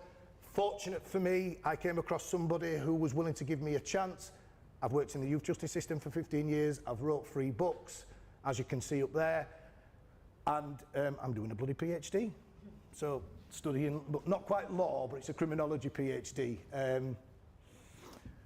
So I wanted to kind of arrive on that because I've skipped over it, and like I say, I do apologise. But when we think about why that research is really important, because if we know it's the absence of attuned, connected, emotionally available adults in children's lives that can help them develop well, what does that mean for us?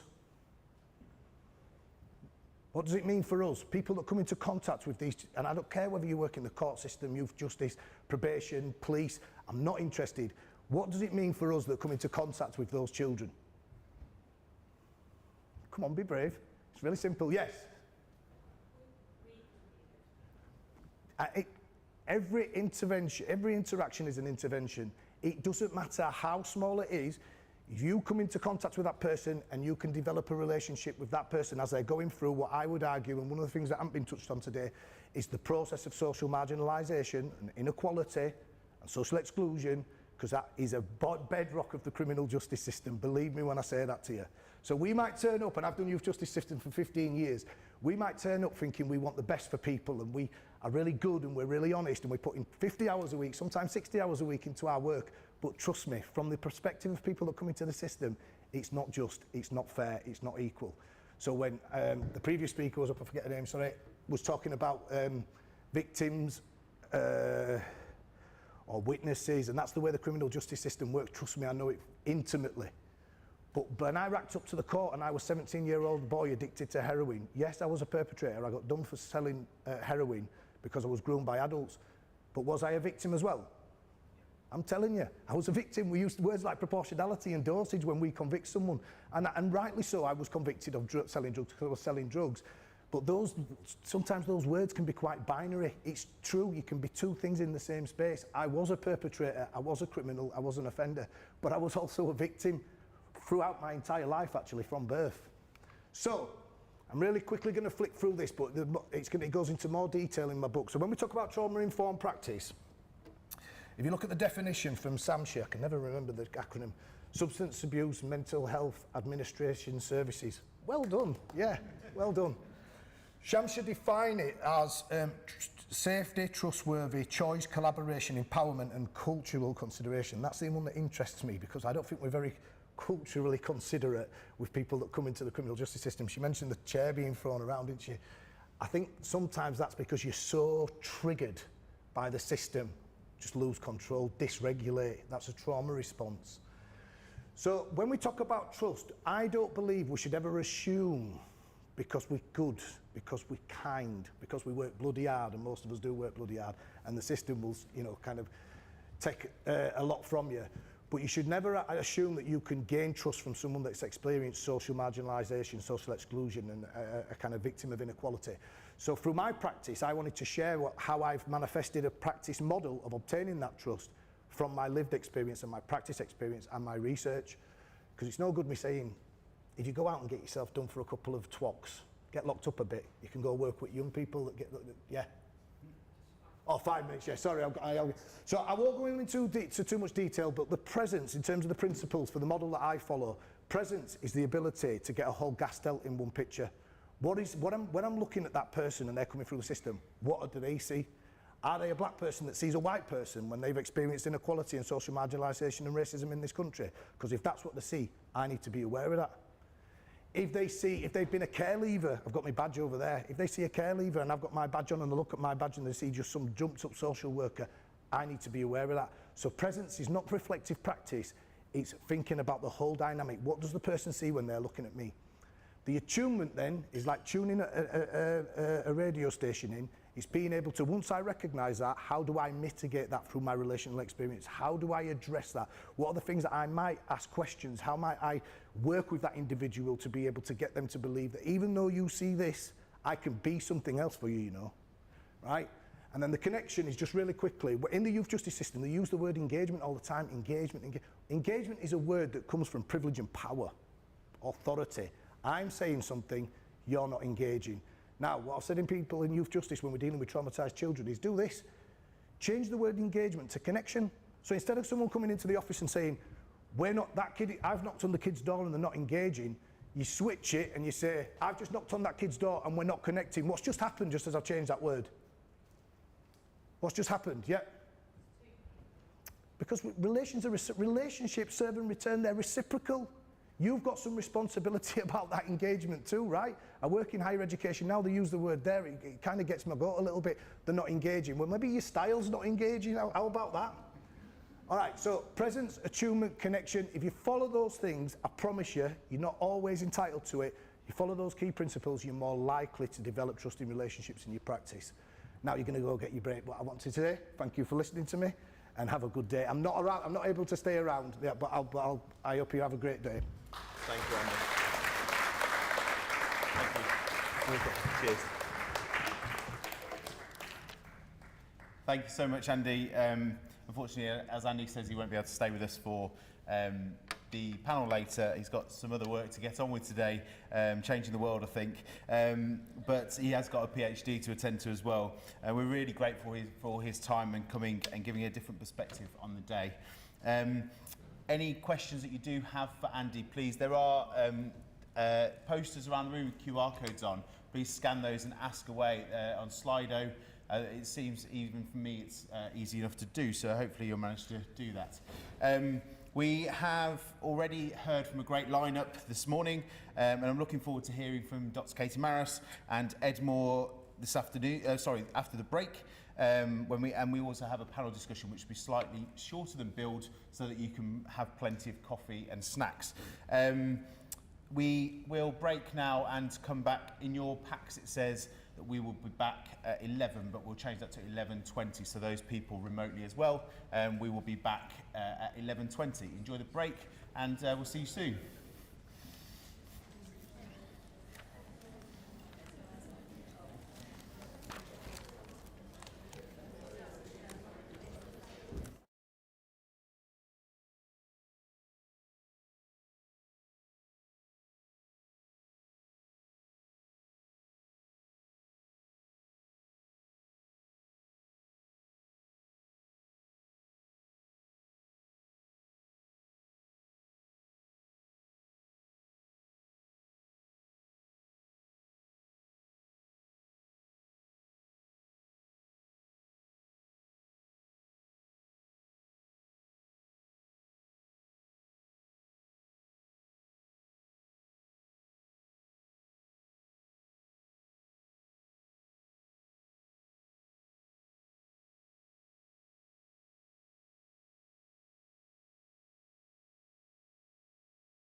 Right, thank you everyone and welcome back after the break. I'm speaking without a microphone, but hopefully you can hear me. The people on the live feed can hear me because of this as well, so it should be fine. I can already hear lots of interesting discussions going on around the room, lots of different backgrounds here with people talking about how, you know, their own reflections from the things that we've discussed this morning. Please remember to put your reflections, questions, anything for the discussion later on the Slido platform if you can, so that we can use your questions for our panel discussion. Our next speaker is Dr. Katie Maris.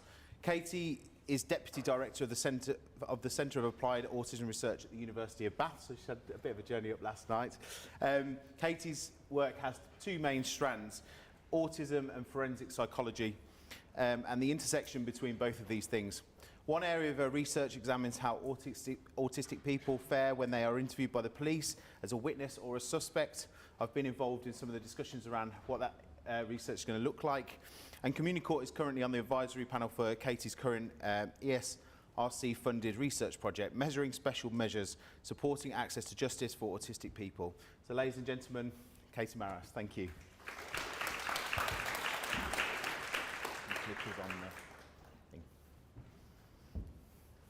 Thanks, William, and thank you so much for inviting me to be here. It's a real pleasure. I haven't got a microphone, so if you can't hear me, shout and I can pick this up. Can you hear me okay at the back? Yeah, okay. All right, we'll see how we go then. So as William said, I'm a researcher at the University of Bath. I'm going to be talking today about autism and access to justice. So to start, I know probably most people in the room have got an idea about what autism is, if not an expert knowledge of it. But just so we're all on the same page, what is autism? And then I'm going to cover some of the research today that's looked at autism and police interviewing. So the majority of empirical research in this area has looked at police interviewing, very, very little on court. But I will discuss that to then move on to implications for court, and then talk a bit about our current project, which is specifically focusing on special measures. So what is autism? It's defined as a lifelong neurodevelopmental disorder characterised by difficulties with social communication and social interaction, so understanding other people, communicating with other people, having an implicit understanding of the unwritten rules of communication. And then secondly, restricted and repetitive behaviours and stereotyped interests. So this can include anything from kind of very high sensory sensitivities or under-sensitivity to sensory input through to intense, narrowed interests of a kind of borderline obsessional kind of nature of interests.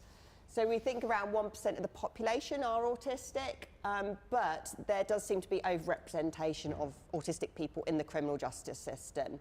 So studies on sort of prevalence of autism in the criminal justice system are quite patchy. There's real problems in being able to actually measure this, and so different methodologies are used.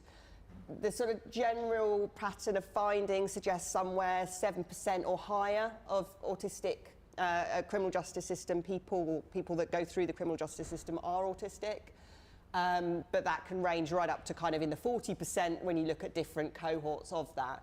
But importantly, autistic people are much more likely to be a victim than a perpetrator of a crime. So that is just overall criminal justice system prevalence. They're much more likely to be victimised or picked up by the police for reasons that aren't actually because they perpetrated an offence. There's other reasons behind that. And it's a hidden disability, so it's not necessarily obvious that somebody's autistic. Even on a brief conversation with them, often autistic people can mask, particularly kind of more intellectually and verbally able individuals can mask the profound difficulties they are actually experiencing and kind of camouflage that because they're verbally very able. So that's just something to be aware of. So thinking about what autism is, specifically in relation to giving evidence, for example, in a courtroom, I'm just going to kind of highlight some areas of particular difficulty and their relevance for this. So autistic people can experience differences in language and communication. So quite often we see that expressive language is better relatively than their reciprocal language ability. So that is, they are better at speaking than understanding what is being said back to them, if that makes sense. So this can create a real problem because it can be misunderstood that they are understanding everything that's going on when actually it's not necessarily true. And then we've got the kind of back and forth communication aspects, which can be quite problematic as well. We've got social cognition difficulties, so this is understanding other people's minds. What's that person thinking? What's their intent behind that question? What do they really mean when they're asking me that? That's something that's particularly difficult for an autistic person, as is executive function. So this is holding lots of information in one's mind, being able to process very long-winded, complex, multiple-part questions whilst trying to then pull out what they're going to say in relation to that, in response to that, keeping on track with their responses, keeping on track with the whole procedures, filtering out other information.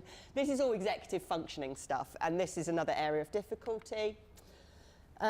Episodic memory, so I've got another slide about this next, but just to say that semantic memory in autism tends to be okay, so this is memory for facts, timeless knowledge about stuff. But episodic memory is an area of difficulty. So this is recalling a past, personal experience, specific event in time, space, place, context, etc. Which obviously, if you're recounting a criminal offence in court, that's particularly crucial. We also see differences in metacognitive monitoring. So this is when you're reporting something that happened to you in your past, whether you realise it or not, you're making a series of metacognitive decisions and judgments about every single detail that you recall in terms of how accurate is it, should I report at that level of detail or should I go a bit coarser in my level of detail because I'm not quite sure about that. This is, as I said, a series of kind of implicit decisions that are made in order to help you try and recall information that is accurate and informative at the same time, and this is another area of difficulty. You've then got to pull that all together in a narrative, process and explain the relations among elements of an experience, the sequential order in which things happened, how people and actions were related to one another, and then pull that together in a narrative that attends to a listener's needs from their perspective. So they don't know this, so therefore you have to explain the context around something and how things unfolded. Again, another area of difficulty. And then finally, we've got the environment and the situation. So it's going to be an unfamiliar, stressful, high anxiety-provoking, sensory, sort of having lots of sensory things going on in this situation. So actually, all of these things, even for a neurotypical person, can be really, really stressful.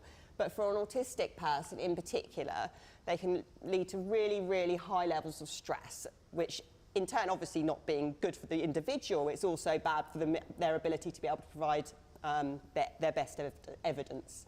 So this is a real problematic process that an individual has to go through when you take into account all of these different areas of difficulty for them. So just a little bit more about memory in autism, given that recalling a past event is kind of the currency of giving evidence. We see difficulties or sometimes differences in recalling past personally experienced episodes in autism. So autistic people tend to recall more general and factual information or item-specific pieces of information, but not necessarily altogether. So they might remember aspects of an experience, but pulling it together marked as that kind of whole bound episode of the when, the who, the what, the where, etc., tends not to spontaneously be there as much as it is for non-autistic people. So as such, they can have difficulty in recalling or indicating the source of information. So when a particular detail happened, who told them or who it was with, or the context around that piece of information that's particularly relevant. Crucially though, these difficulties do seem to be related to retrieval, so actually retrieving the event and recounting it, as opposed to encoding the event in the first place. So what we see is when more supportive procedures are used for an individual recounting their past event, such as they're given more prompts for their recall, they're given more cues, they're given recognition tests, these differences between autistic and non-autistic people disappear, at least when we take intellectual ability out of the equation. Like you've got two groups, autistic, non-autistic, matched on intellectual ability. It's the free recall tests that are really, really problematic. So tell me everything that happened, That's where we see the differences between autistic and non-autistic people. So that's a kind of overview of the episodic memory difficulties that we see in autism. As I said, semantic memory tends to be absolutely fine, memory for knowledge, timeless facts, etc. It's this recounting of past personally experienced episodes. So over the last 15 years, I'd say probably, there's been an accumulating body of research that has looked at how these memory differences and difficulties then transpire in an eyewitness police interviewing type scenario. And the overall pattern of findings of this work show again that free recall is problematic. So autistic people give less complete, that is, they recall fewer details. The details that they do recall tend to be less accurate, they're less specific, so, you know, the time, space, place, contextual details that pinpoint it to a particular time, and sometimes less relevant as well to the actual aim of the questioner. So just linking back to what I was saying about kind of theory of mind, social cognition type stuff, if you've given they've been asked a very open, tell me everything that happened, there's no cues there to what the interviewer actually wants to hear. So then you kind of reduce the specificity and relevance. We also know that the cognitive interview, which is a widely used, very evidence-based police interviewing technique for eliciting more details from neurotypical witnesses, isn't helpful for autistic witnesses. So it takes longer to conduct anyway as an interview. It fails to increase the number of correct details that autistic witnesses recall, and it actually reduces their overall accuracy. However, we also know, so this is where translating the sort of basic memory research findings into a more applied work becomes less consistent, is we know closed questions are also not ideal. So in the lab on basic memory research, yes, we find free recalls problematic. You know, you give someone a list of words to learn, you ask them to recall them all. That's harder than when they're given more cues or recognition tests for those words. That's one thing. But actually get somebody to recount a past experienced event and ask them closed questions about it, that's when you start introducing errors and misinformation, and also limits completeness because your question is focused on a small part of what happened, not like the broader picture. We also know that leading suggestive questions are problematic. So for any witness or individual, just a word here on suggestibility and compliance. So autistic witnesses aren't actually more suggestible than non-autistic witnesses. That is, they're no more likely to change their memory or what they believe to be true on the basis of suggestive questions, and that's a memory issue. But they are as suggestible as non-autistic witnesses, so we don't want to be asking suggestive questions anyway. But they may be more compliant, and by compliant, that's to go along with a suggestion or request or acquiesce to something. They might not necessarily believe that to be true, but they're doing it for other reasons, to get out of the situation, for example. So leading and suggestive questions obviously want to be avoided with anybody. So that's what doesn't work. Happily, in more recent years, there's now evidence on what does work. So it was quite a while it was just showing this doesn't work, this doesn't work, this doesn't work. But we do now have some evidence on what does work. So having more explicit parameters to questions to improve completeness and specificity. So don't just tell me everything that happened. Tell me what happened yesterday in the shop when you went with your friend between these hours, for example. Cued invitations and non-leading prompts. So this is based on what a witness has already said. So you said you went to the park, tell me more about that. So it's a bit more specific again. There's been a few studies on sketching that have shown that that can be quite helpful as well. So either to just sketch the event and narrate it as they're doing it, or as a tool to kind of mentally reinstate the context that they experienced at the event as a sort of reminiscence type tool, and then they can talk afterwards. And also some adapted techniques such as the witness-aimed first account or WAFA interview, which can be effective in improving accuracy and completeness. So the witness-aimed first account or WAFA, instead of having, and this would be a standard police interview, tell me absolutely everything that happened, don't leave anything out, and the witness goes blur and gives a big account, and then they're asked followed-up open questions based on what they've already said. WAFA instead asks a witness to portion out their recall into segments. So they segment the event up into more manageable chunks. So the interviewer might say in just a few words or a sentence, what was the main thing that happened or the most important thing that happened. You can kind of, tailor that as appropriate. And the witness might say, oh, there was a man that came running up and snatched the lady's bag. And then, okay, thank you, tell me something else that happened. And so they portion it out, and it might be like 5 to 7 segments, and the interviewer can, for example, write it on the Post-it note, stick it on the wall.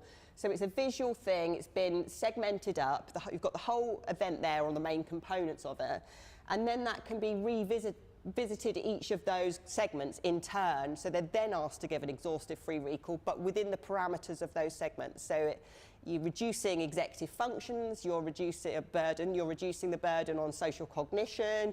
It's kind of clear what it is they're being asked to recall, and they can kind of park the rest of it in their mind because the segments are up there on the wall and they know they're going to come to that next. And you can kind of move them around as well as needed. So that can be effective in improving completeness and accuracy of recall. We've got further issues, though, obviously, for autistic suspects. So not only have we got all the issues that apply to the witness scenario, but you've also then got aspects around challenging perceptions of deception, etc., etc. So Ralph Bagnall's PhD programme for work, which he's now finished, looked at this very topic. What about autistic suspects? How do they fare in police interviews? So he set up a very cool virtual scenario where participants would go into this virtual world and complete various tasks that would flash up on the screen as a form of a text message. So we had autistic and non-autistic mock suspects. In each condition, they were either given a truth-telling role or a deceptive role. So in the truth-telling role, they just got the series of text messages. They were asked to go and complete various tasks on behalf of a friend who was late for the airport. In the deceptive condition, they were actually had to go into exactly the same environment, but still a laptop. So they're doing the same things, but one's deceptive, one's not. And then they were interviewed about that using a piece-style interview.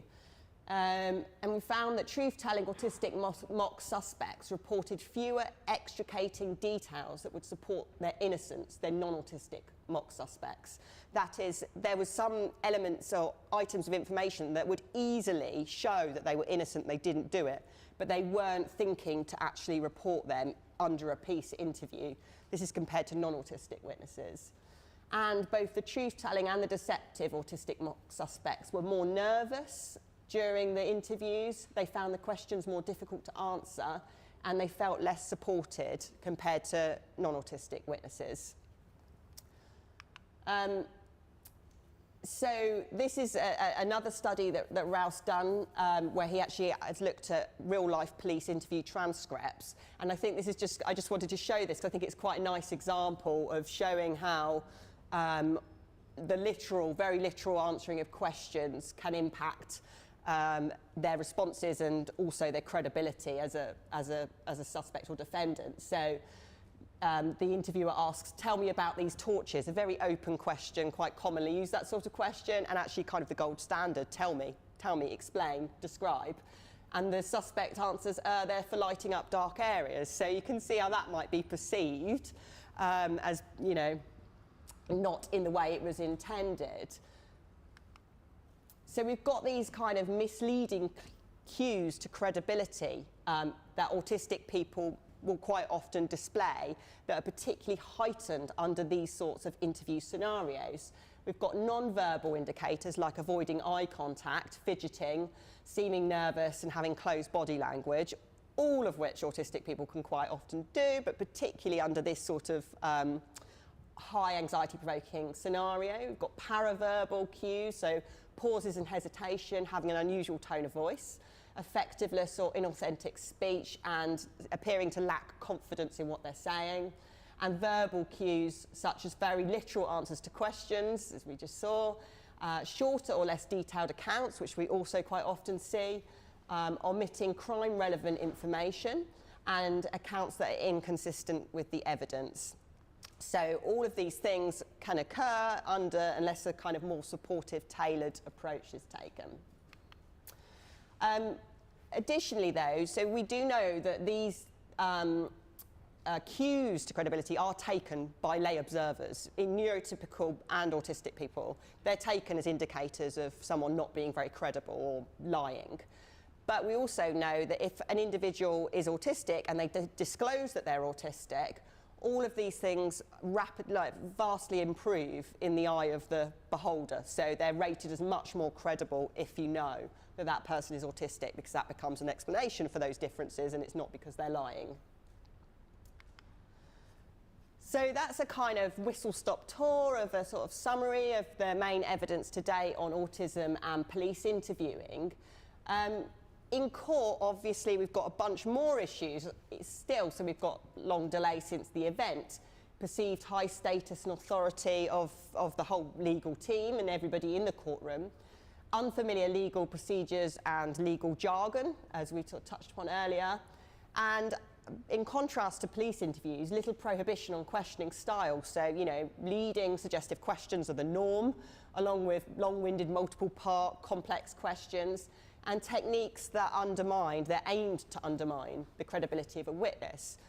And although, you know, I sort of said that very open questions, tell me what happened, can be problematic for an autistic person, so too can be very kind of closed questions or questions that are posed as statements, because they won't necessarily think to correct that, to say that's not wrong, because it wasn't a question, it was a statement. And actually, you know, it's generally used that a counsel won't ask the witness to explain, because this means that they can then get an explanation for the thing that they're being, you know, undermined for.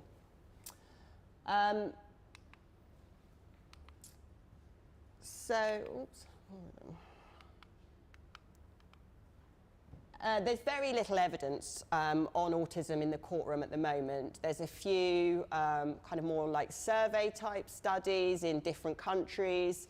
That which has been conducted to date highlights dissatisfaction by the autistic community who've gone through the court process in terms of a range of different aspects. So their communication needs, their sensory experiences, and the legal representation in the court environment. So crucially, there's quite a disconnect between their reported experiences and legal professionals who've worked with them, who generally say they're quite satisfied with how they've worked with an autistic person. The autistic people are saying they're not satisfied, and they're very, you know, they've highlight various areas which have been particularly problematic. They've received few adjustments, particularly for sensory issues as well as communication issues. They generally feel like poor, if any, explanations have been given of what would happen in court, and quite often perceive lack of understanding about autism by legal professionals. They often do not want to disclose their diagnosis to the court, fearing discrimination or unfair stigmatisation. So, you know, thinking about what I just said about actually disclosure can actually really improve other people's perceptions. That's really important as well. But there are significant gaps in our evidence on this to date. So no empirical work has really looked at special measures in terms of the effectiveness and how they are received by autistic people in court. So, you know, ranging from screening the witness, from the accused through to video recorded cross-examination, and use of communication aids and intermediaries. So with that in mind, our current 3-year project, which is about 6 months underway at the moment, is looking at special measures, autism in court with a particular focus on special measures. And I'm working with a lovely team of Laura Cray, Michelle Mattison and Ralph Bagnall, you can see up there. So this project aims to answer some of the research questions that we don't have the answers to at the moment. So what is the impact of standard courtroom proceedings on an autistic person? We actually don't really know that. There's been some surveys which have sort of got at it, but they're getting a lot of other stuff as well. So actually, what happens when an autistic person goes through court? What are their experiences? How able are they to provide evidence under standard courtroom proceedings and cross-examination? And then with that in mind, secondly, what effect do special measures have?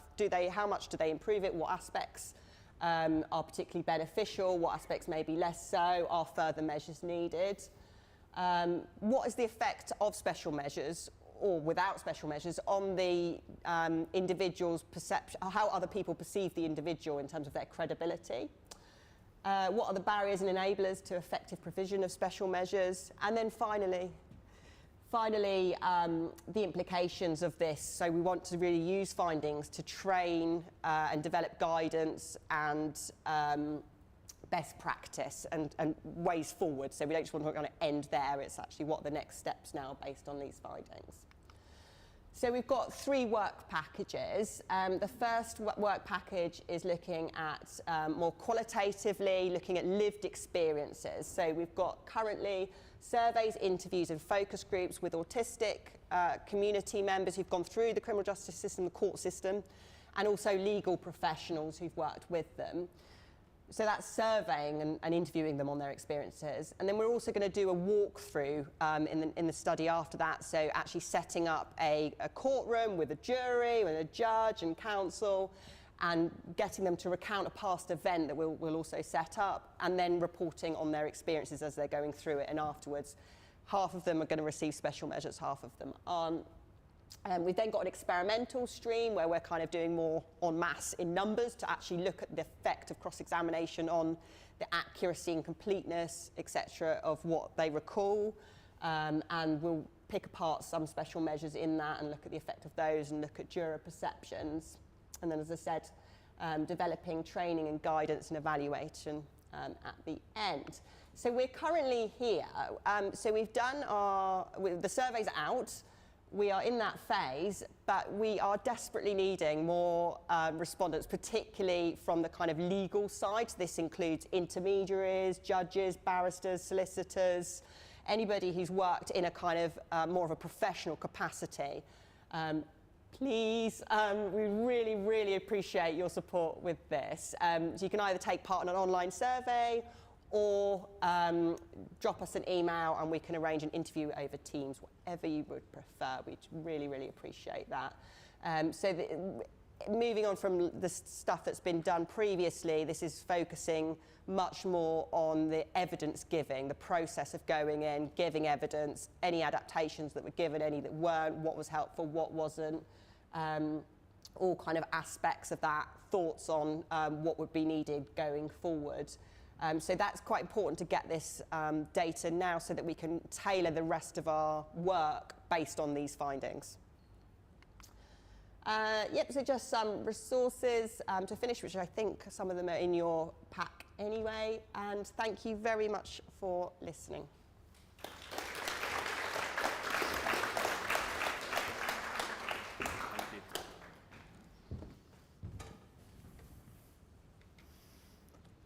Thank you so much, Katie. I could definitely vouch for the fantastic team at the University of Bath that I've had some involvement with, and they're a lovely bunch, so please get in touch with them and help them with that research.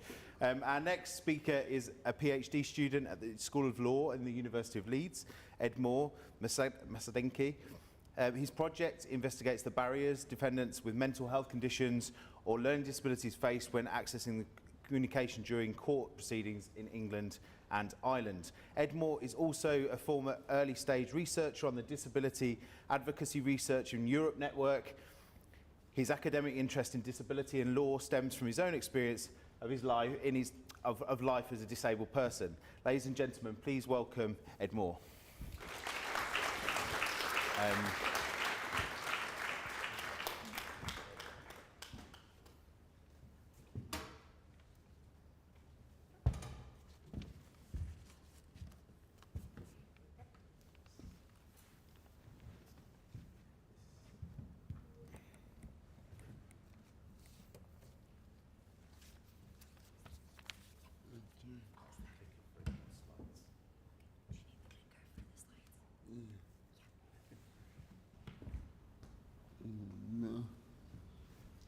Good morning.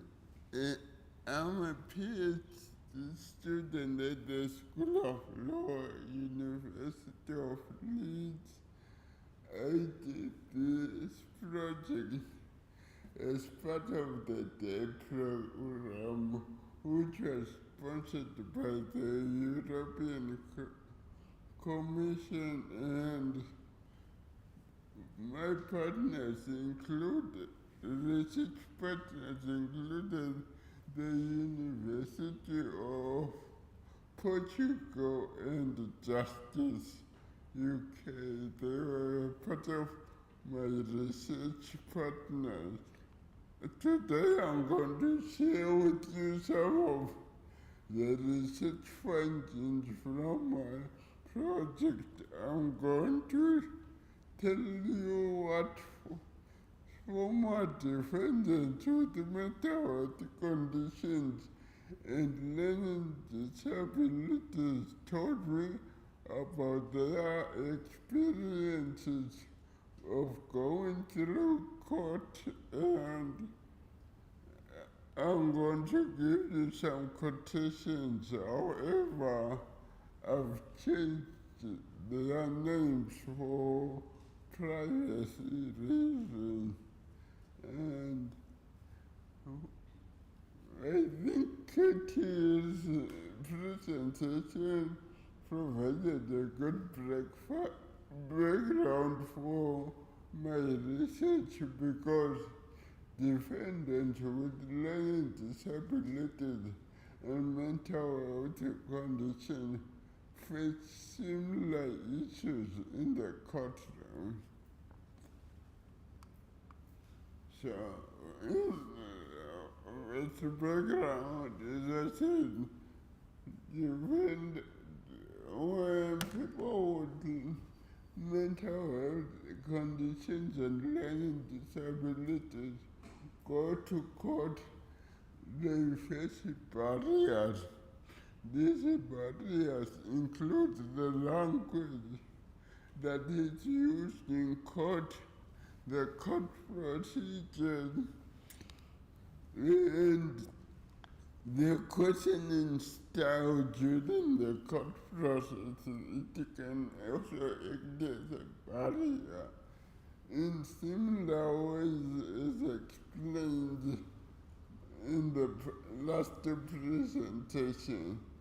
And then in the UK, the intermediaries have been introduced as a special measure, but for defendants it is available to them to a limited extent than for witnesses. And when they can't get special measures, they can get support from a supporting adult who can help them by explaining things that happen to them during the court process, or they have to rely on their lawyer or the judges to support the defendant as part of their judicial management functions. Yes. So I did an investigation on the experiences of defendants with mental health conditions and learning disabilities to find out how they have about their experiences going to court.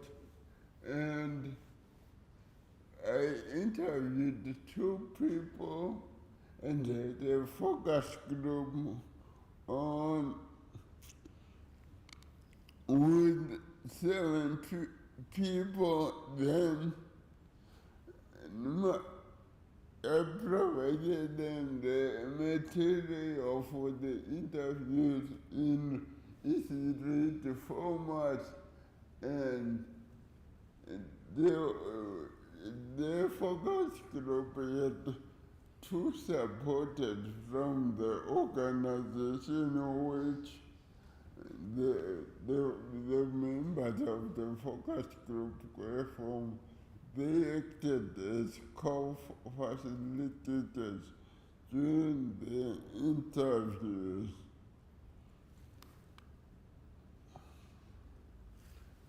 Is it what?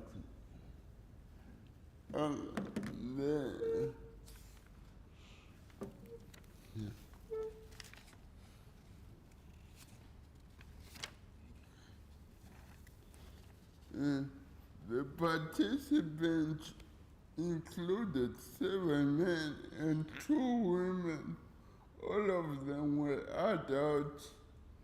In addition to mental health conditions or learning disability, some of them had dyslexia or autism. Then the participants' court experience were between 2 and 30 years ago. The cases had been heard either in the magistrate court or crown court or both.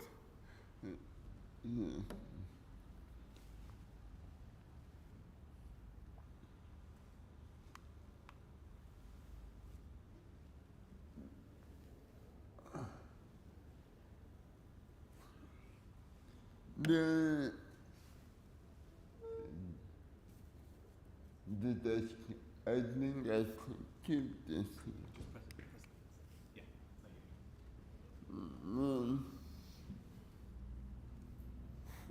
Four of the participants received help for understanding what was going to happen or happening during the court process.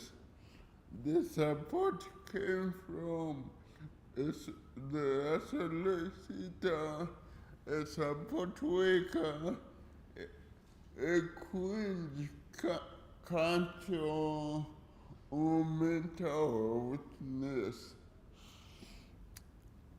William said the solicitor helped him understand what was happening during the court process. He said, we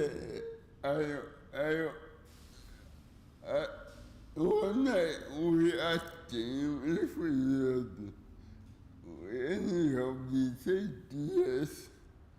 I had my solicitor talking to me, my barrister. The defendant who received support for understanding what was happening in court felt that it was beneficial. Ben said that he had benefited from having a support worker facilitating communication with his solicitor.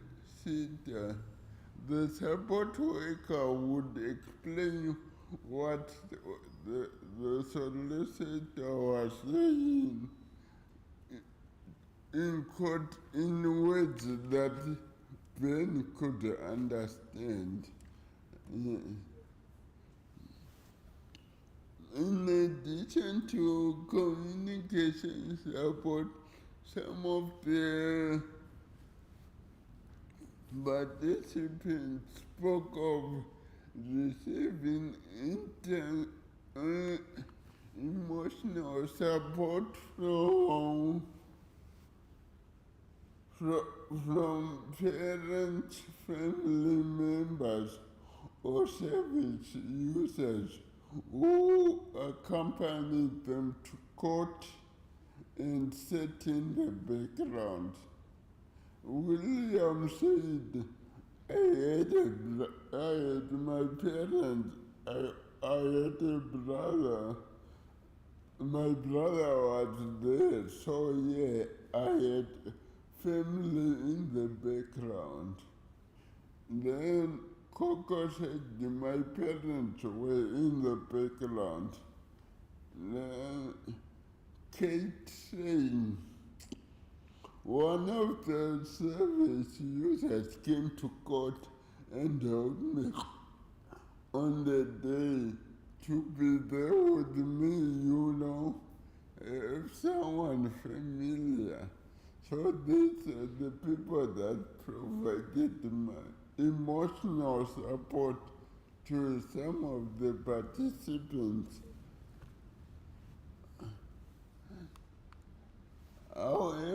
some of the participants said that they did not understand what was happening in court because they did not have anybody to support them. Like Sean who said, I did not understand what was happening. It was like in a daze, like I really didn't understand what the questions they were asking, and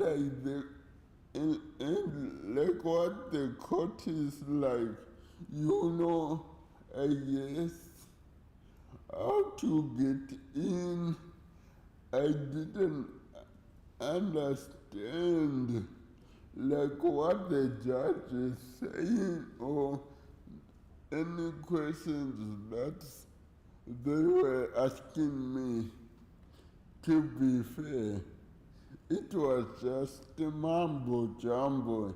It just like in a different language which I really didn't understand.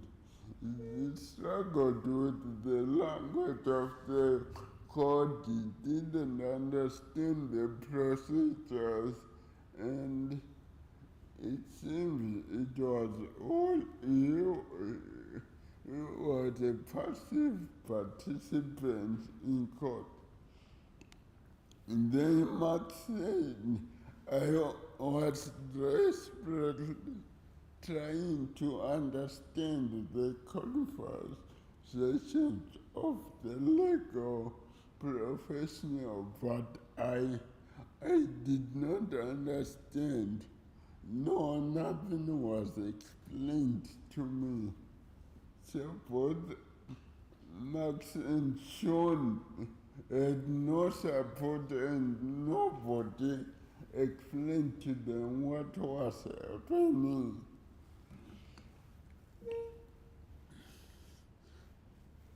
The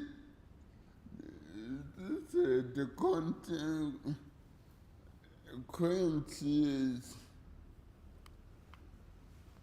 Max felt as a consequence of not having support. Max wasn't unsure of the outcome of his case. Nobody had explained it to him during the procedures. His solicitor only explained it to him after some time when he asked for an explanation of what was happening.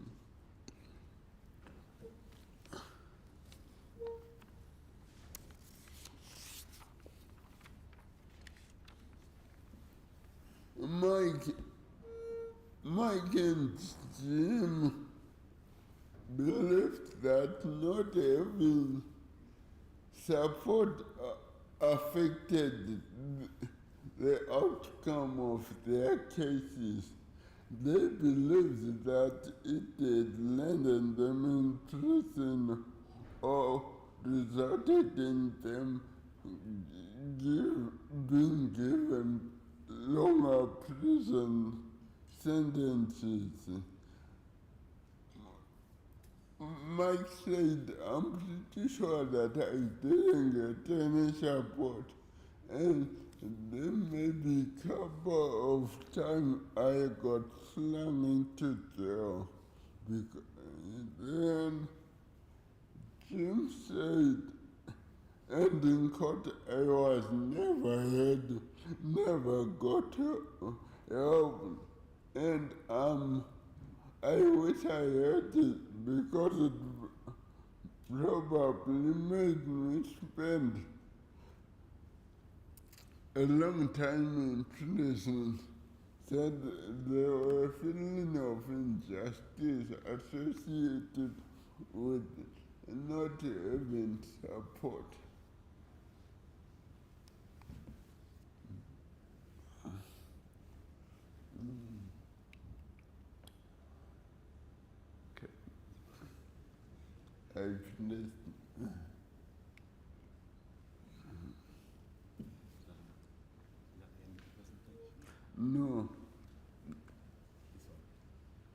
Which one? It defend and Defendant's party, perceptions about giving evidence. yeah.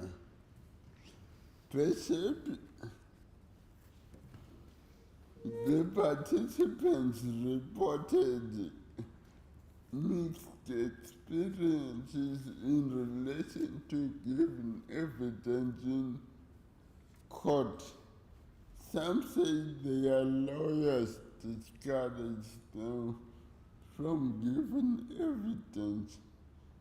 Like Sean said, in some cases, you say to your solicitor or barrister, I want to say this in court and I want to say that.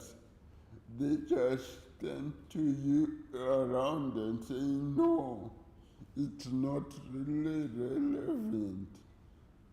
Coco said, yeah, and I've been told that you don't talk. It's the solicitors that talk. All the solicitors' instructions might have been meaning. It appears as though the participants did not always understand or agree with their solicitors' instructions. Some of the participants' response suggests that they are right. The role of evidence or court procedures, such as the right time to speak, were not explained to them. Some participants said that they gave evidence in court and believe it had a direct bearing on the outcome of their cases. For example, Kate felt like to have given evidence in court because she felt that the solicitor was not going to argue for a case in court.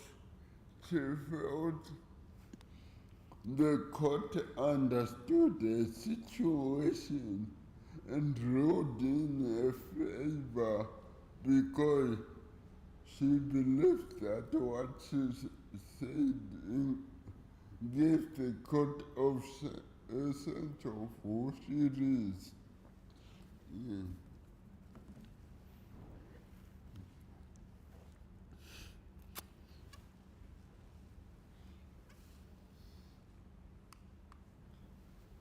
Some participants believed that there was a lack of understanding of people with mental health conditions or learning disabilities and their support needs.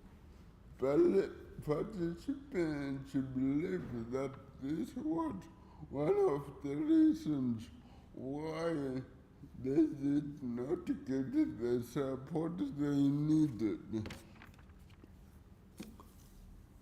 Participants also perceived that this lack of awareness led or could lead to negative outcomes, in particular being treated in ways that may appear to be unfair, insensitive, or discriminatory. For example, Sean said that he could not understand what the judge was saying, and the judge thought he was pretending to be rude. ignorant or indifferent and sent him to jail.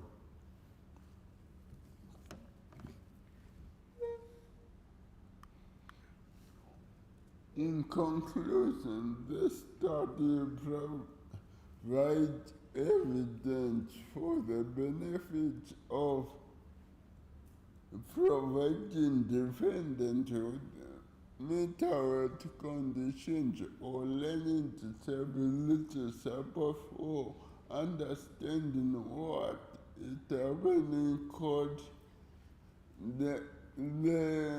Hitherto there has been very little empirical research on the effectiveness of support measures that courts are expected to rely on in the absence of intermediary assistance and defendants, and the experiences of defendants with learning disabilities and learning and mental health conditions.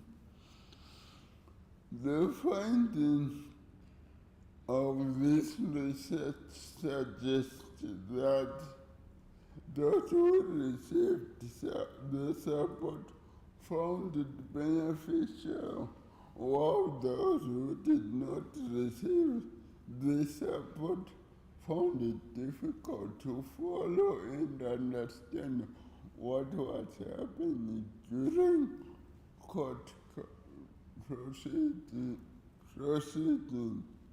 However, some of the defendants who had support experienced the same difficulties as those who did not have support. This may be attributed to the fact that most of the support providers could only support the individual before and after, but not during the case, the court proceeding. It should be noted that this sample cannot be taken as a representative sample of persons with mental health conditions or learning disabilities. In similar situations, the sample size was small and not all the defendants had recent experience. Notwithstanding the latter point, this research demonstrates that there are some long-standing problems that haven't been addressed in the justice system. And also,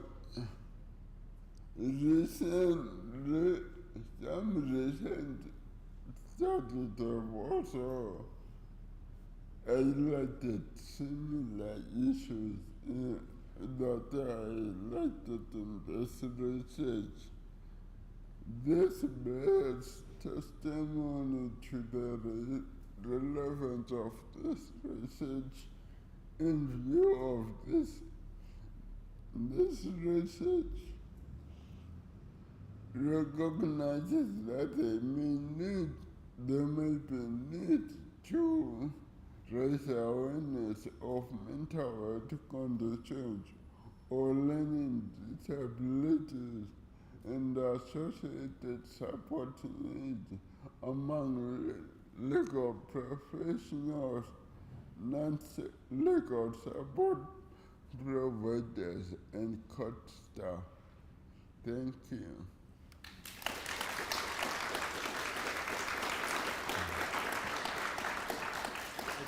You stay there because we're going to do the panel now. Yeah. Anyone stay here? We do the panel straight away. So you, Edmore. I've got some scribbles here, so I'd like to talk about them if possible. It was fantastic to hear Edmore bring to life some of those real-life human experiences of court. Mumbo jumbo, I think that's something that lots of our intermediaries hear from people who are accessing the court system.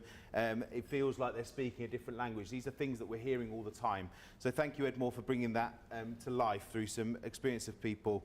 I saw at the end Kate saying I was lucky to be able to stand up and speak in front of the jury with the idea that she wouldn't be able to otherwise. And just take it back to what Chris Packham was saying this morning about it just seems so simple, explaining to people what the process is going to look like for people who have never been there before, to remove some of that anxiety is so important. So thank you, Edmore, for that. One more clap, thank you. We're now going to welcome to the stage some of the speakers from today who have been with us for the panel discussion. So, without further ado, Fiona, and Fiona will be chairing this for us. Yeah, thank you.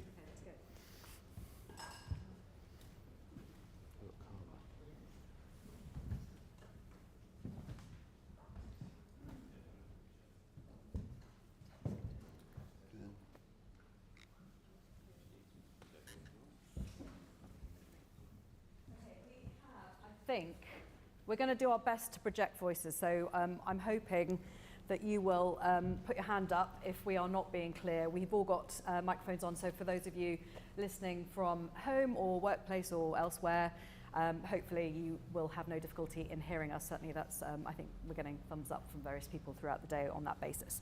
So, we've heard, I think, from a range of different perspectives today, which has been, I hope, really useful to you. I've certainly found it really interesting. And before I sort of go into some of the questions, and there have been quite a few that have been coming through on Slido, and please keep them coming because I'll do my best to try and get through them.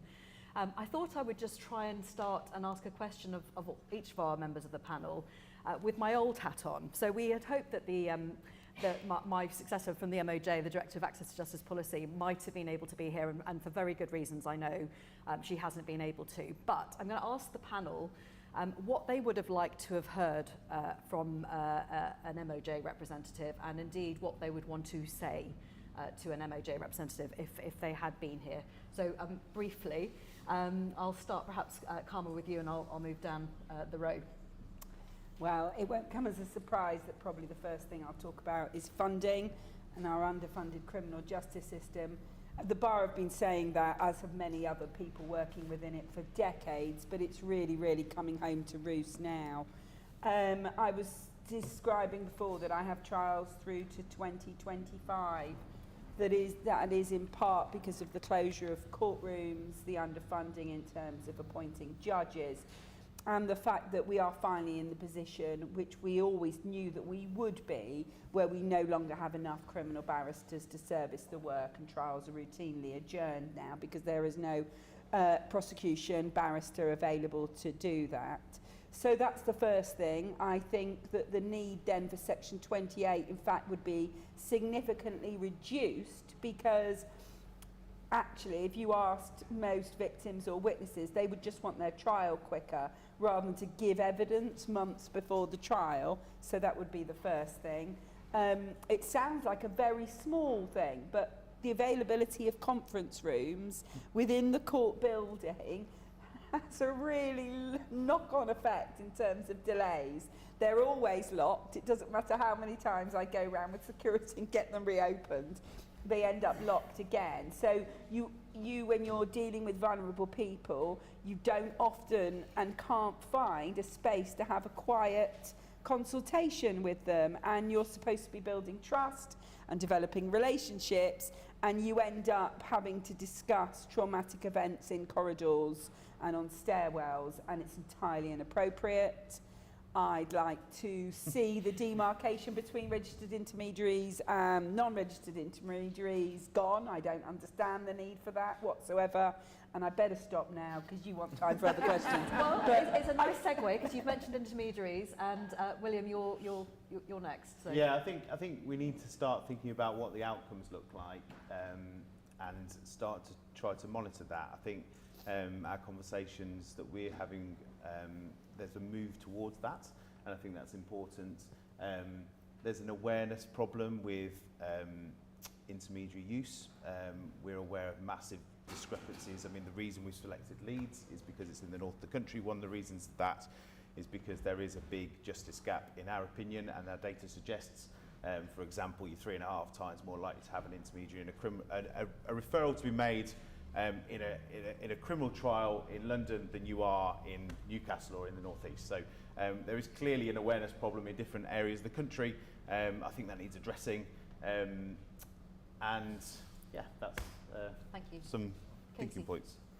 Yeah, it's a bit boring, but I'd probably just echo what's already been said, to be honest. I think that funding is obviously a massive issue, as is the provision of intermediaries, particularly as it gets to before the ABE interview, not afterwards, and also for suspects, like appropriate adult is not the same as an intermediary at the suspect interview stage. So I think that's... Thank you, Katie. Edmore. I think I can echo what others have said, but also to address the imbalance between what's available for witness and suspect, which is mainly an issue that hasn't been addressed for a long time. And you made that point, I think, in relation to the balance between special measures in your presentation earlier, between witnesses, where it's very much, I think, commonplace, versus the lack of access, perhaps, to defendants who need exactly the same support or have similar difficulties. So I think that's a good point. I'm going to take a question from Slido now. Once I've found the one that well, there's a quick one here, actually, which, William, if I can just quickly clarify this. There's a question here around the work of Communicourt and whether you work within the magistrates' courts and the entire courts and tribunal system, or just the Crown Court. Do you want to just give a quick answer to that one?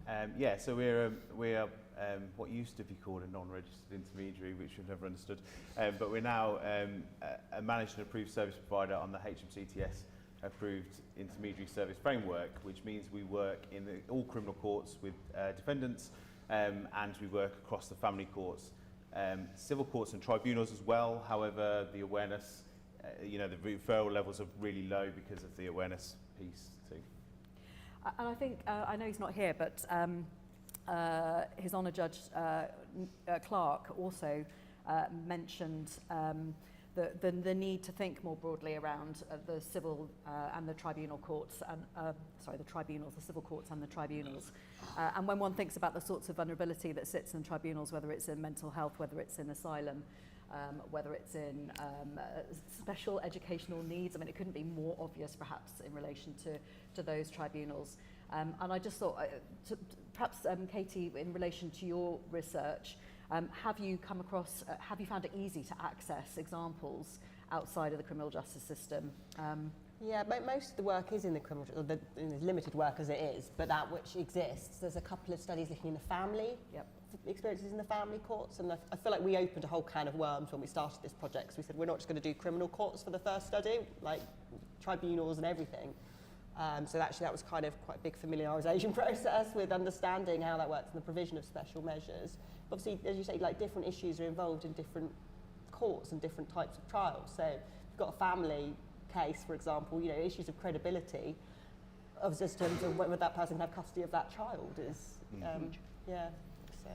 And we have recently just developed the training. So I spoke about the Inns of Court College of Advocacy training for advocacy and the vulnerable. That was a quasi-mandatory scheme because of the difficulties there'd been in trials, and so an obligation was taken on by the bar to train criminal barristers. You can't just reproduce the same training, as you say, for every discipline. So again, the ICA, the Inns of Court College of Advocacy, has recently developed the training, reworked the study for the family bar, and that is now being rolled out nationally across the family bar. but it's a huge job of work to develop the training, and I know very much they would like to expand that into the civil and tribunal service as well, but it's not imminent because it doesn't have the same push as there was from government for us to do that in the criminal justice system. And it's difficult because there's often in those environments there's not necessarily a legal professional, they're not necessarily represented, and how does the intermediary role fit with all of that? And there's a passage of time difference. Lots of tribunals happen very quickly. The first time you see them is when they've just walked into the the tribunal centre building. So I think there are other logistical challenges there at the moment about how that would work in reality on the coalface, if you like. Quite a lot of what you've, the three of you, and Edmund, feel free to jump in.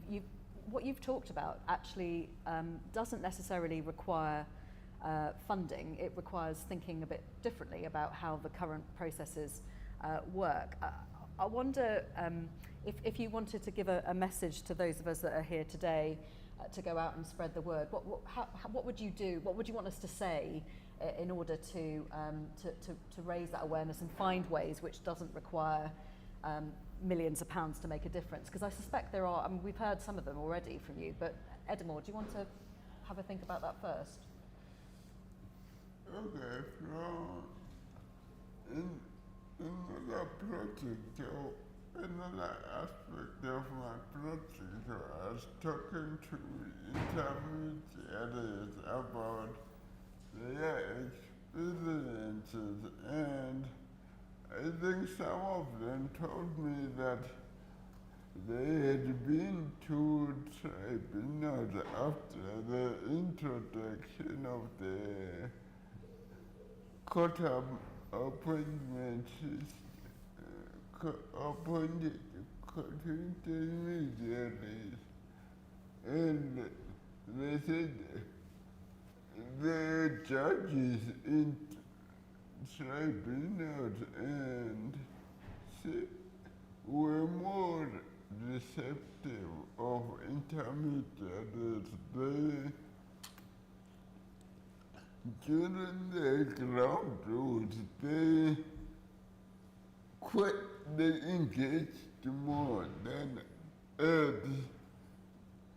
in criminal justice, in the criminal court. It seems like in the criminal court, there's already a perception that defendants are not entitled to any support, or they are still restrictive, and the system is more for formality, the ground rules here. But for them, they said that they found at the tribunal, the judge really tries to understand the issues.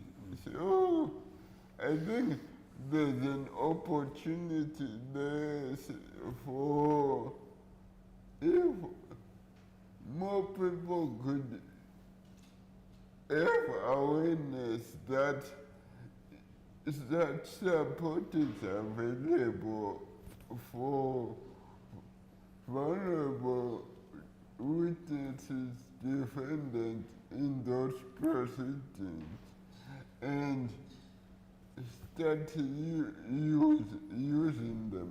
It would be something that requires no resources, but maybe an efficient referral system. Yeah, I think you make the tribunals have a reputation, I think, for traditionally being a little bit closer, I don't know if that's the right word, to understanding, and they were designed in that way. That's why they were the creation out of the civil courts. But I think, I mean, that your point about raising awareness and making sure we all go away, I guess, knowing and spreading the word of many of the messages we've heard today, is in itself obviously a great starting point. Who wants to add? I was going to say just, I think not just having a little bit fluidity of thought sometimes, rather than just following the same patterns. Why do we do it in that way? You know, just so much of what we do just follows a pattern because that's what we saw other people do. You know, right from even like reading a police interview, it just was always the way that, you know, the counsel never played the part of the defendant, but read the part of the police officer.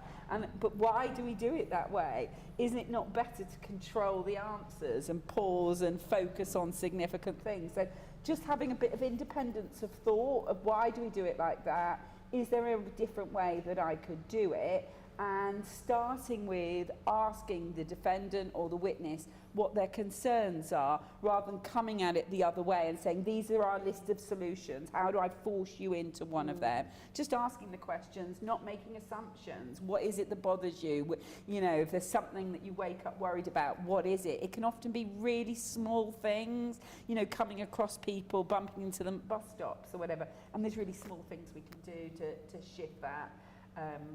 I think better training as well. We come back to that, don't we? I'd like better training still for the judiciary. I think they trust the bar sometimes to get it right, and then the bar push the boundaries about it. So I'd want to see better control there. And it does come back, I know, to funding, because even where that isn't the issue, the pressures of it means that a judge might not want to go through care in a ground rules hearing because he or she knows they've got another 5 cases to come in the list. So it ends up just creating a pressure that we don't need if we're going to do these cases right. Yeah, the last minute nature of it is challenging as well. Funding is last minute. About, I think, over half of our bookings come within 2 weeks of the trial, which then doesn't give anyone any time to prepare. No. And you know, we were speaking the other day on a research when we was talking about the research about the things that change on the day, having ground rules hearings in the morning and then pulling away special recommendations that, you know, for somebody an autistic person, it's going to be really challenging to say, well, actually now you can't give evidence behind a screen, or those kind of things, the unknown. And I understand why it happens, because it's you know, the timescales are challenging for everyone involved, and the justice system is stretched. But the early intervention, the early recognition of the need for special measures to support that person through that process, so that they can prepare for what's going to happen. I fight really hard to have at least a 7-day gap between ground rules hearing and the questioning. How'd you get on? Well, mostly okay, actually, because the 7 days has saved the cross-examination so often. We found that something hasn't been disclosed, or there's been a problem, and the urgency of that 7 days means that we've been able to resolve those issues within the week and keep the timetable on track. Whereas when we began doing them, we were doing ground rules hearing the day before on the same day. And I do say that we should always be asking for a week. Yes. I'm going to come back to training in a minute, but I just wanted that you raised the point, William, about the time frame, or the very short time frame between being basically assisting somebody and being told about being asked to do it. Katie, you made the point about disclosures and there being a reticence of that disclosure. What, for people to disclose, for example, in relation to autism, that they are autistic, what can proactively be done as part of the justice system to not put it just on the autistic people to be the person, to be responsible for disclosure? What could we do differently to try and get to the root of people's own needs as early as possible? Yeah, I guess it's more of partly a cultural thing, and not the sort of thing that can just happen overnight. You know, I know some police forces have a mandatory question about, do you have autism on their booking in? Not all do, some do. Yeah. But I'm not sure that's necessarily the answer. No. It's not necessarily because they haven't thought to say it, it's actually they don't want to say it. So I think understand, like, just a sort of a shift in culture and how it's perceived their diagnosis will be taken, and the accommodations that will be made for them. I think it's something that will just happen over, you know, it needs time to, and changes that happen alongside that will then hopefully make them feel more comfortable in order to be able to make the diagnosis, knowing that they'll be understood better. And just coming back to your point about training as well, I think that's a really important, big issue. And the problem with training as well is it's not just a tick box thing, you know? Yeah. Because in order to make those more tailored adjustments, that's not just, right, we've got a list of adjustments here, which one can we do, as you highlighted so well earlier, Karma, is an individual needs to have that level of understanding to be able to be flexible and you know, tailored to what needs to be done. So talking about training and being flexible, and sorry, I don't mean to. This is going to.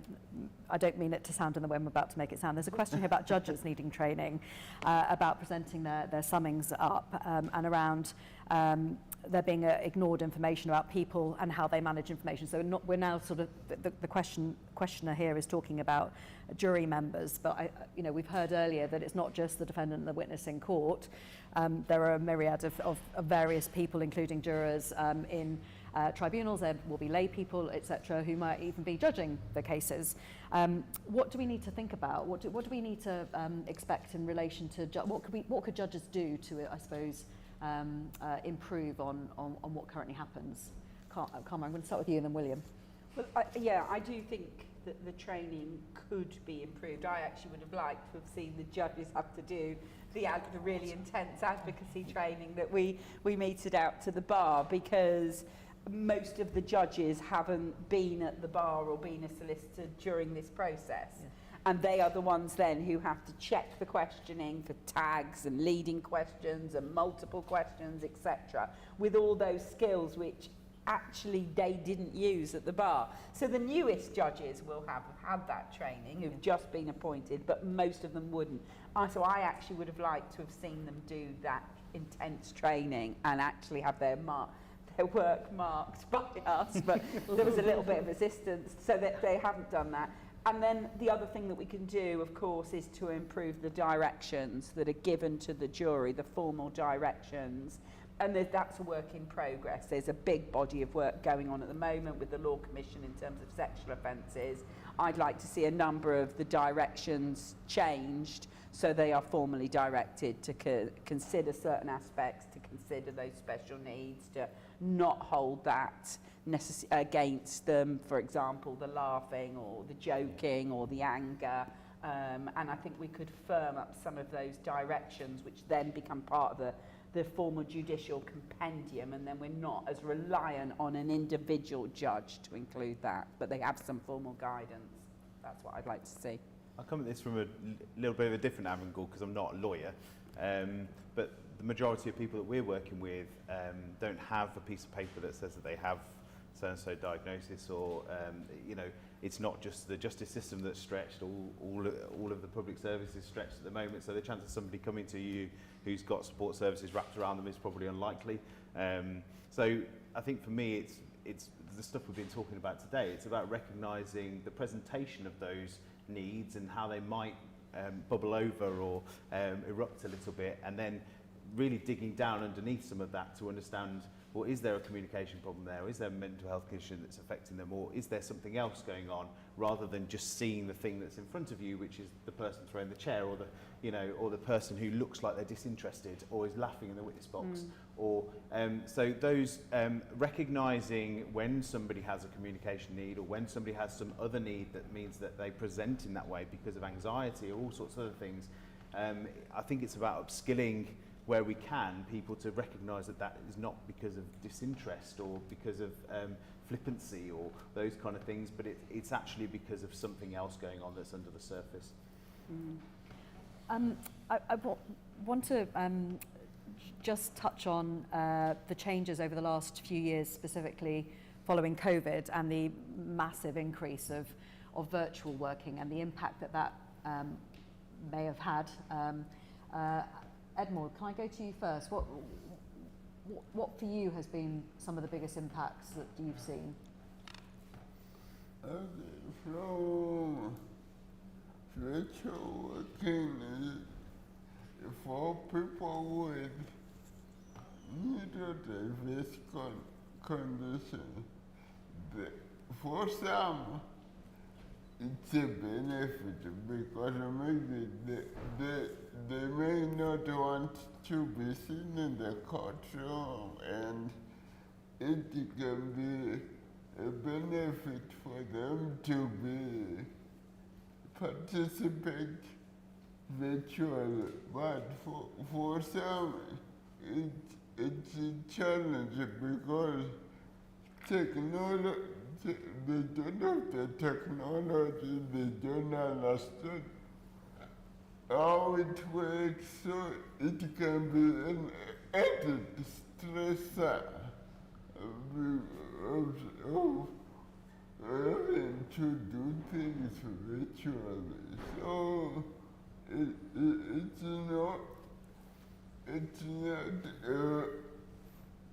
it's not the same for everybody. Yeah, so it may have improved situations for some, and for others it's really pushed it backwards or made it harder. Anyone want to add to that? I think COVID was a shock to all of us, and that's no surprise. But we spoke to judges and things at the time, all via from our homes and via video link in whatever month it was in 2020. I mean, if you'd have asked Communicourt, can you do an assessment remotely in 2019, we probably would have said no. We all had to adapt, I think, and it means that we can access people quicker, which is good for the timescales. But there are times when you do need to do, if you're registered intermediary working with a young child, I imagine that you'd have to do that face to face. The conversations that we were having with judges at the time is it's very easy to remember that I work in an office with 2 screens and a nice webcam and all of those kind of things, and it's comfortable. I've got a cup of tea, and that's very different to some of the vulnerable service users that we were working with or are working with, who are probably accessing this court hearing via CBP on a phone with a smashed screen or something, and the doorbell's going and all those kind of things. And I think it's just understanding what that environment feels like and looks like, because it's very easy to remember the environment, to sort of lull yourself into a false sense of security about the environment that you're in, which is very different to the person who's in a small flat with a limited technology and a cheap phone with a smashed screen, all those kind of things that that I think we can sometimes forget if we're not careful. I think that packed pressure that Andy talked about earlier, it's maintaining that ability to empathise as much as possible, and to be curious, I suppose, about how other people live in this world. Carmen, did you want to? Yeah, I mean, digital working has facilitated some work over the pandemic that we had to do over some family cases. At the start of the pandemic, we did a finding of fact in relation to a rape case entirely online, with all the testimony online and the judge making that decision. I understood the need for it in the pandemic. I don't think it's the way to go in terms of administrative hearings or engagement for small things that need to be sorted out. It absolutely has its place, but human beings, we're sociable people. We don't even know the extent, I don't think, of how much we take into account, the unconscious clues that we get, that sense of someone, that feeling of someone.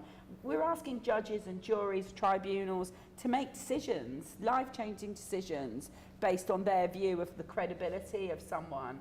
And I think we lose quite a lot of that digitally. So as much as I recognise it has its place for some hearings, it's not the future for me, for our justice systems at all. It's something, in another role, I had to interview for quite a significant position in a hospital, and most of the candidates were face-to-face, and some were online, and I had to remind ourselves and the panel frequently to ensure that we had some balance in relation to that, because the candidates who were in the room had just so much more impact, and you could build that rapport so much more easily.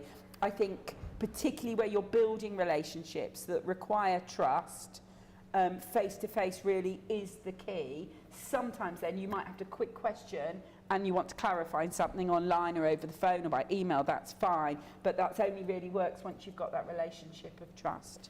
And I think, like you say, there's administrative hearings, it makes sense. A professionals meeting can be done online.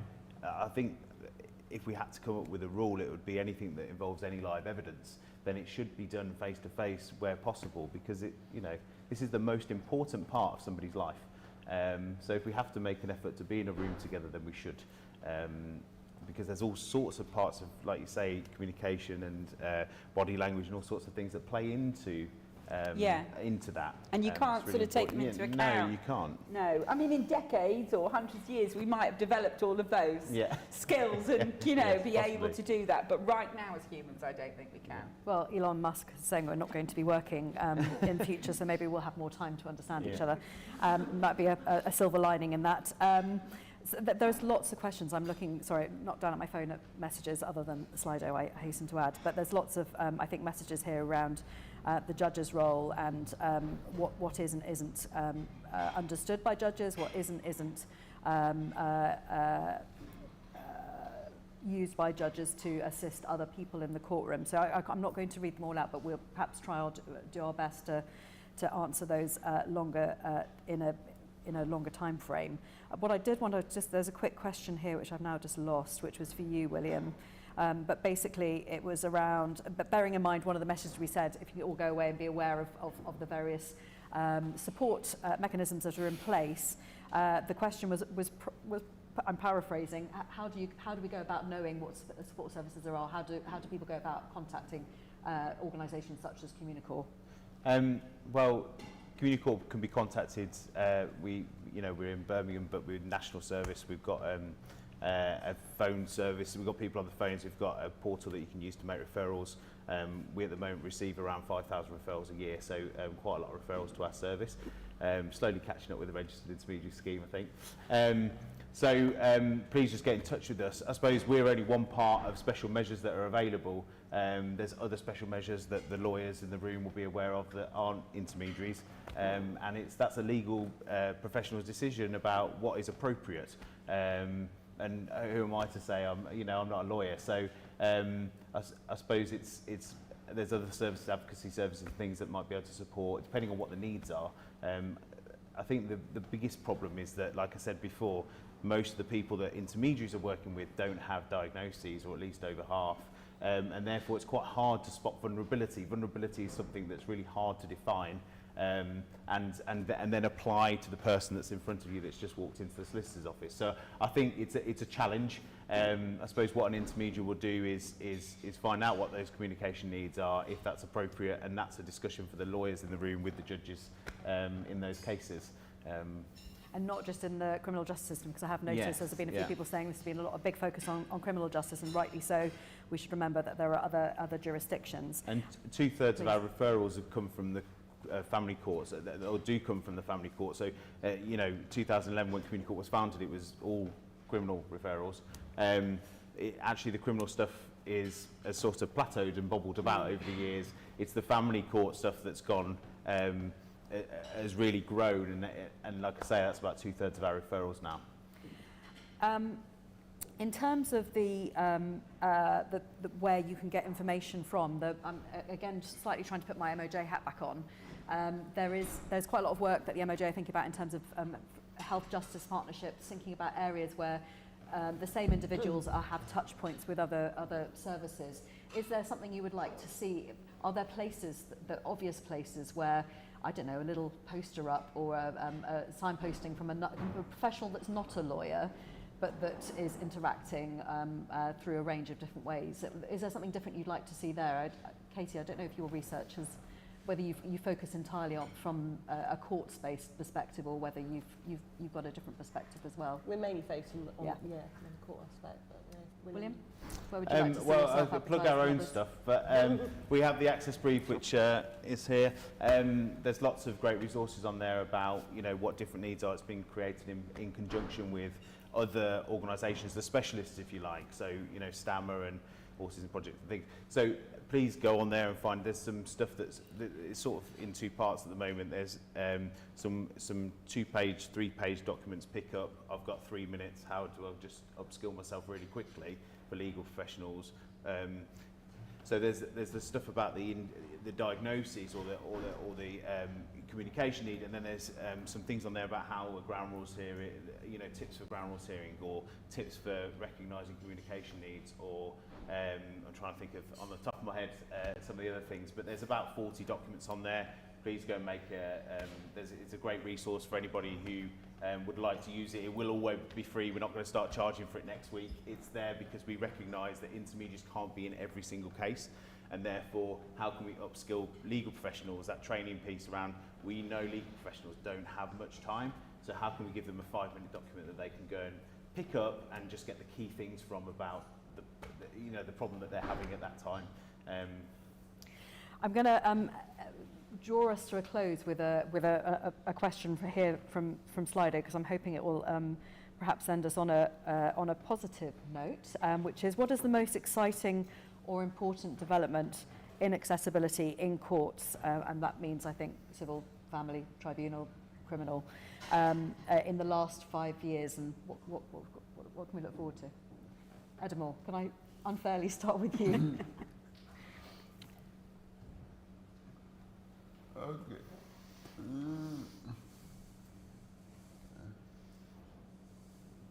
Might have to go further back, I think, than 5 years. Yeah. Possibly. You can, if you want to go. I think that's fair enough. We haven't done a huge amount since the pandemic, I don't think.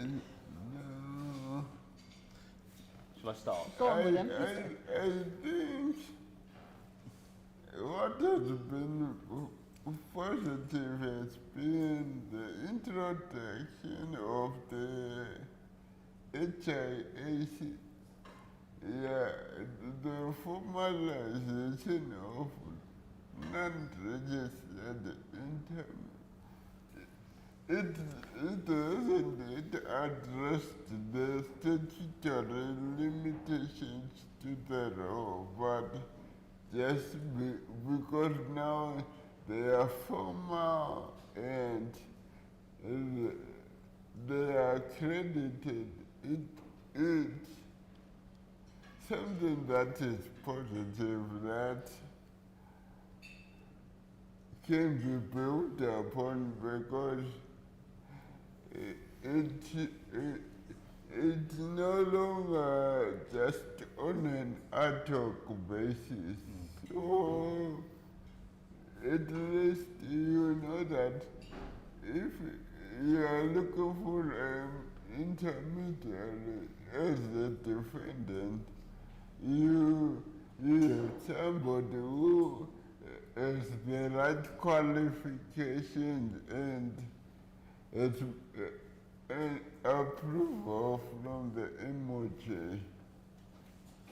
William, that is possibly a good segue to you, and then maybe Katie. And I think Palmer. Edmore took the words out of my mouth.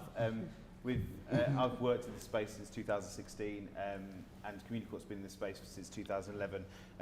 There was a judge, a family judge, who I won't name, but there was a family judge many years ago who we said, well, what do you do about funding if you need an intermediary?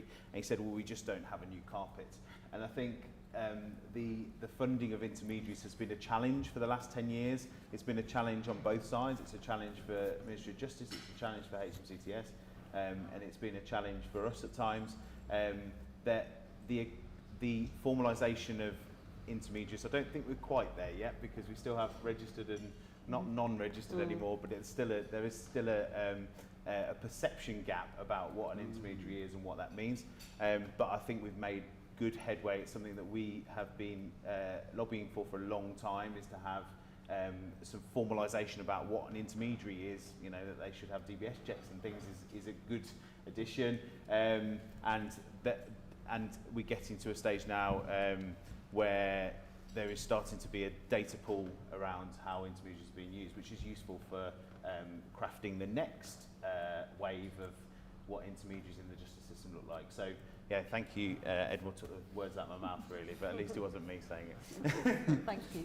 Yeah, I agree. I mean, like you say, there's not much in the last 5 years, but that would definitely be probably up there with the main one, I think. I think, like you say, it's not perfect, but there is discussions now about how we can match up a bit more, and I think it's, got the ball in motion. Yes. You're 6 months into your research. If you were to, I mean, this is possibly deeply unfair, but if looking forward 5 years, what would you hope to see?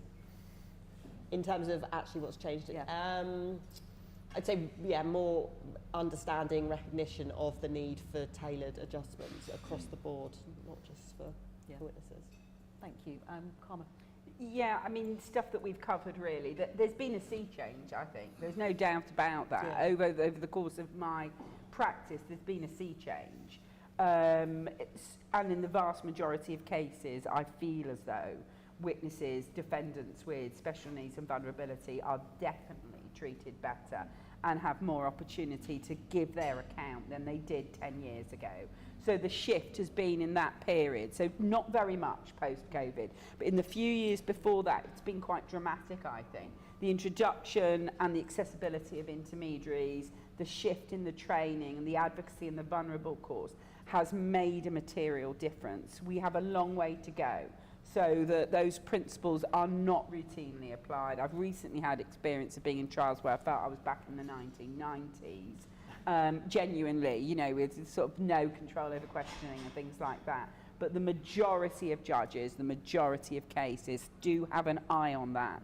And it has developed some positive things. So, you know, I've had clients, we talk about before about them not, you know, having or being volunteering their diagnosis. They may not even know that might have been completely missed throughout. And I've definitely had clients who we just start asking the question, how did you get on at school? Did you like people? Just asking those general questions has led to some assessments and assistance and support and a diagnosis of ADHD and conditions where they've had real then access to the right support, which actually they would never have got if they hadn't been defendants in the criminal justice system. And you know, they had never had that throughout their education. So every now and then there's a very, very positive story that comes out. Thank you, Karma. That was a great way to wrap up, albeit that I think the key message is there's lots of work to be done, I think on behalf of both William and I, we'd certainly want to encourage as much discussion and further action. I say that probably on behalf of everybody on this panel, although I'm always mindful not to put words into other people's mouths. I'm going to wrap us up. Thank you so much to our panelists now for all of your, not just what you've said now, but indeed for your presentations. I'll hand back to William. Thank you very much. Thank you.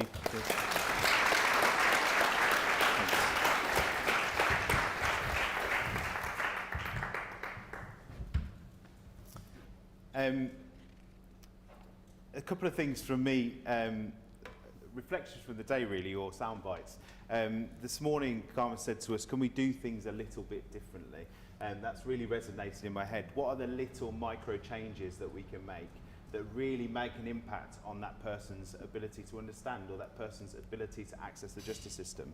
And also this morning from His Honour Judge Clark around evolution, not change for change's sake, but let's make the micro decisions that then help us make that evolutionary change over time that really is long lasting and not reactive. I'd like to add my thanks to all of our speakers today, the ones that are here now and also the ones that aren't here, maybe watching online, who knows. Keeping accessibility at the top of our agenda in court is our focus as an intermediary service, so we're really grateful to have had the opportunity to generate some conversations with all of you, those online and in person, about this really important topic to us. I hope some discussions have started here today and that they'll continue. Like Fiona said, we want, you know, this comes with talking about it and how we can make small changes.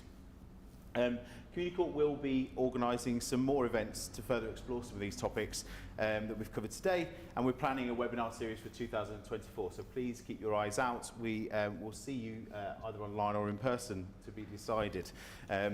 So it just remains for me to say thank you to Fiona and to Justice for co-hosting this conference with us, and thank you to everyone involved in organising it. I've got a fantastic team at Communicourt that have been part of organising today.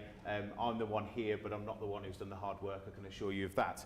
So thank you to all the people who have been involved in organising today. Please join us upstairs. Those of you that are here in person, there's some lovely food upstairs. We'd like to continue the discussion with you. It's Friday, so have some lunch with us before you go off to your weekend. That's it from me. Please, you know, come and speak to us before you go. If there's any comments or things that you want us to think about, please come and talk to us. But thank you for attending. Thank you. Thank you, everyone. Thank you.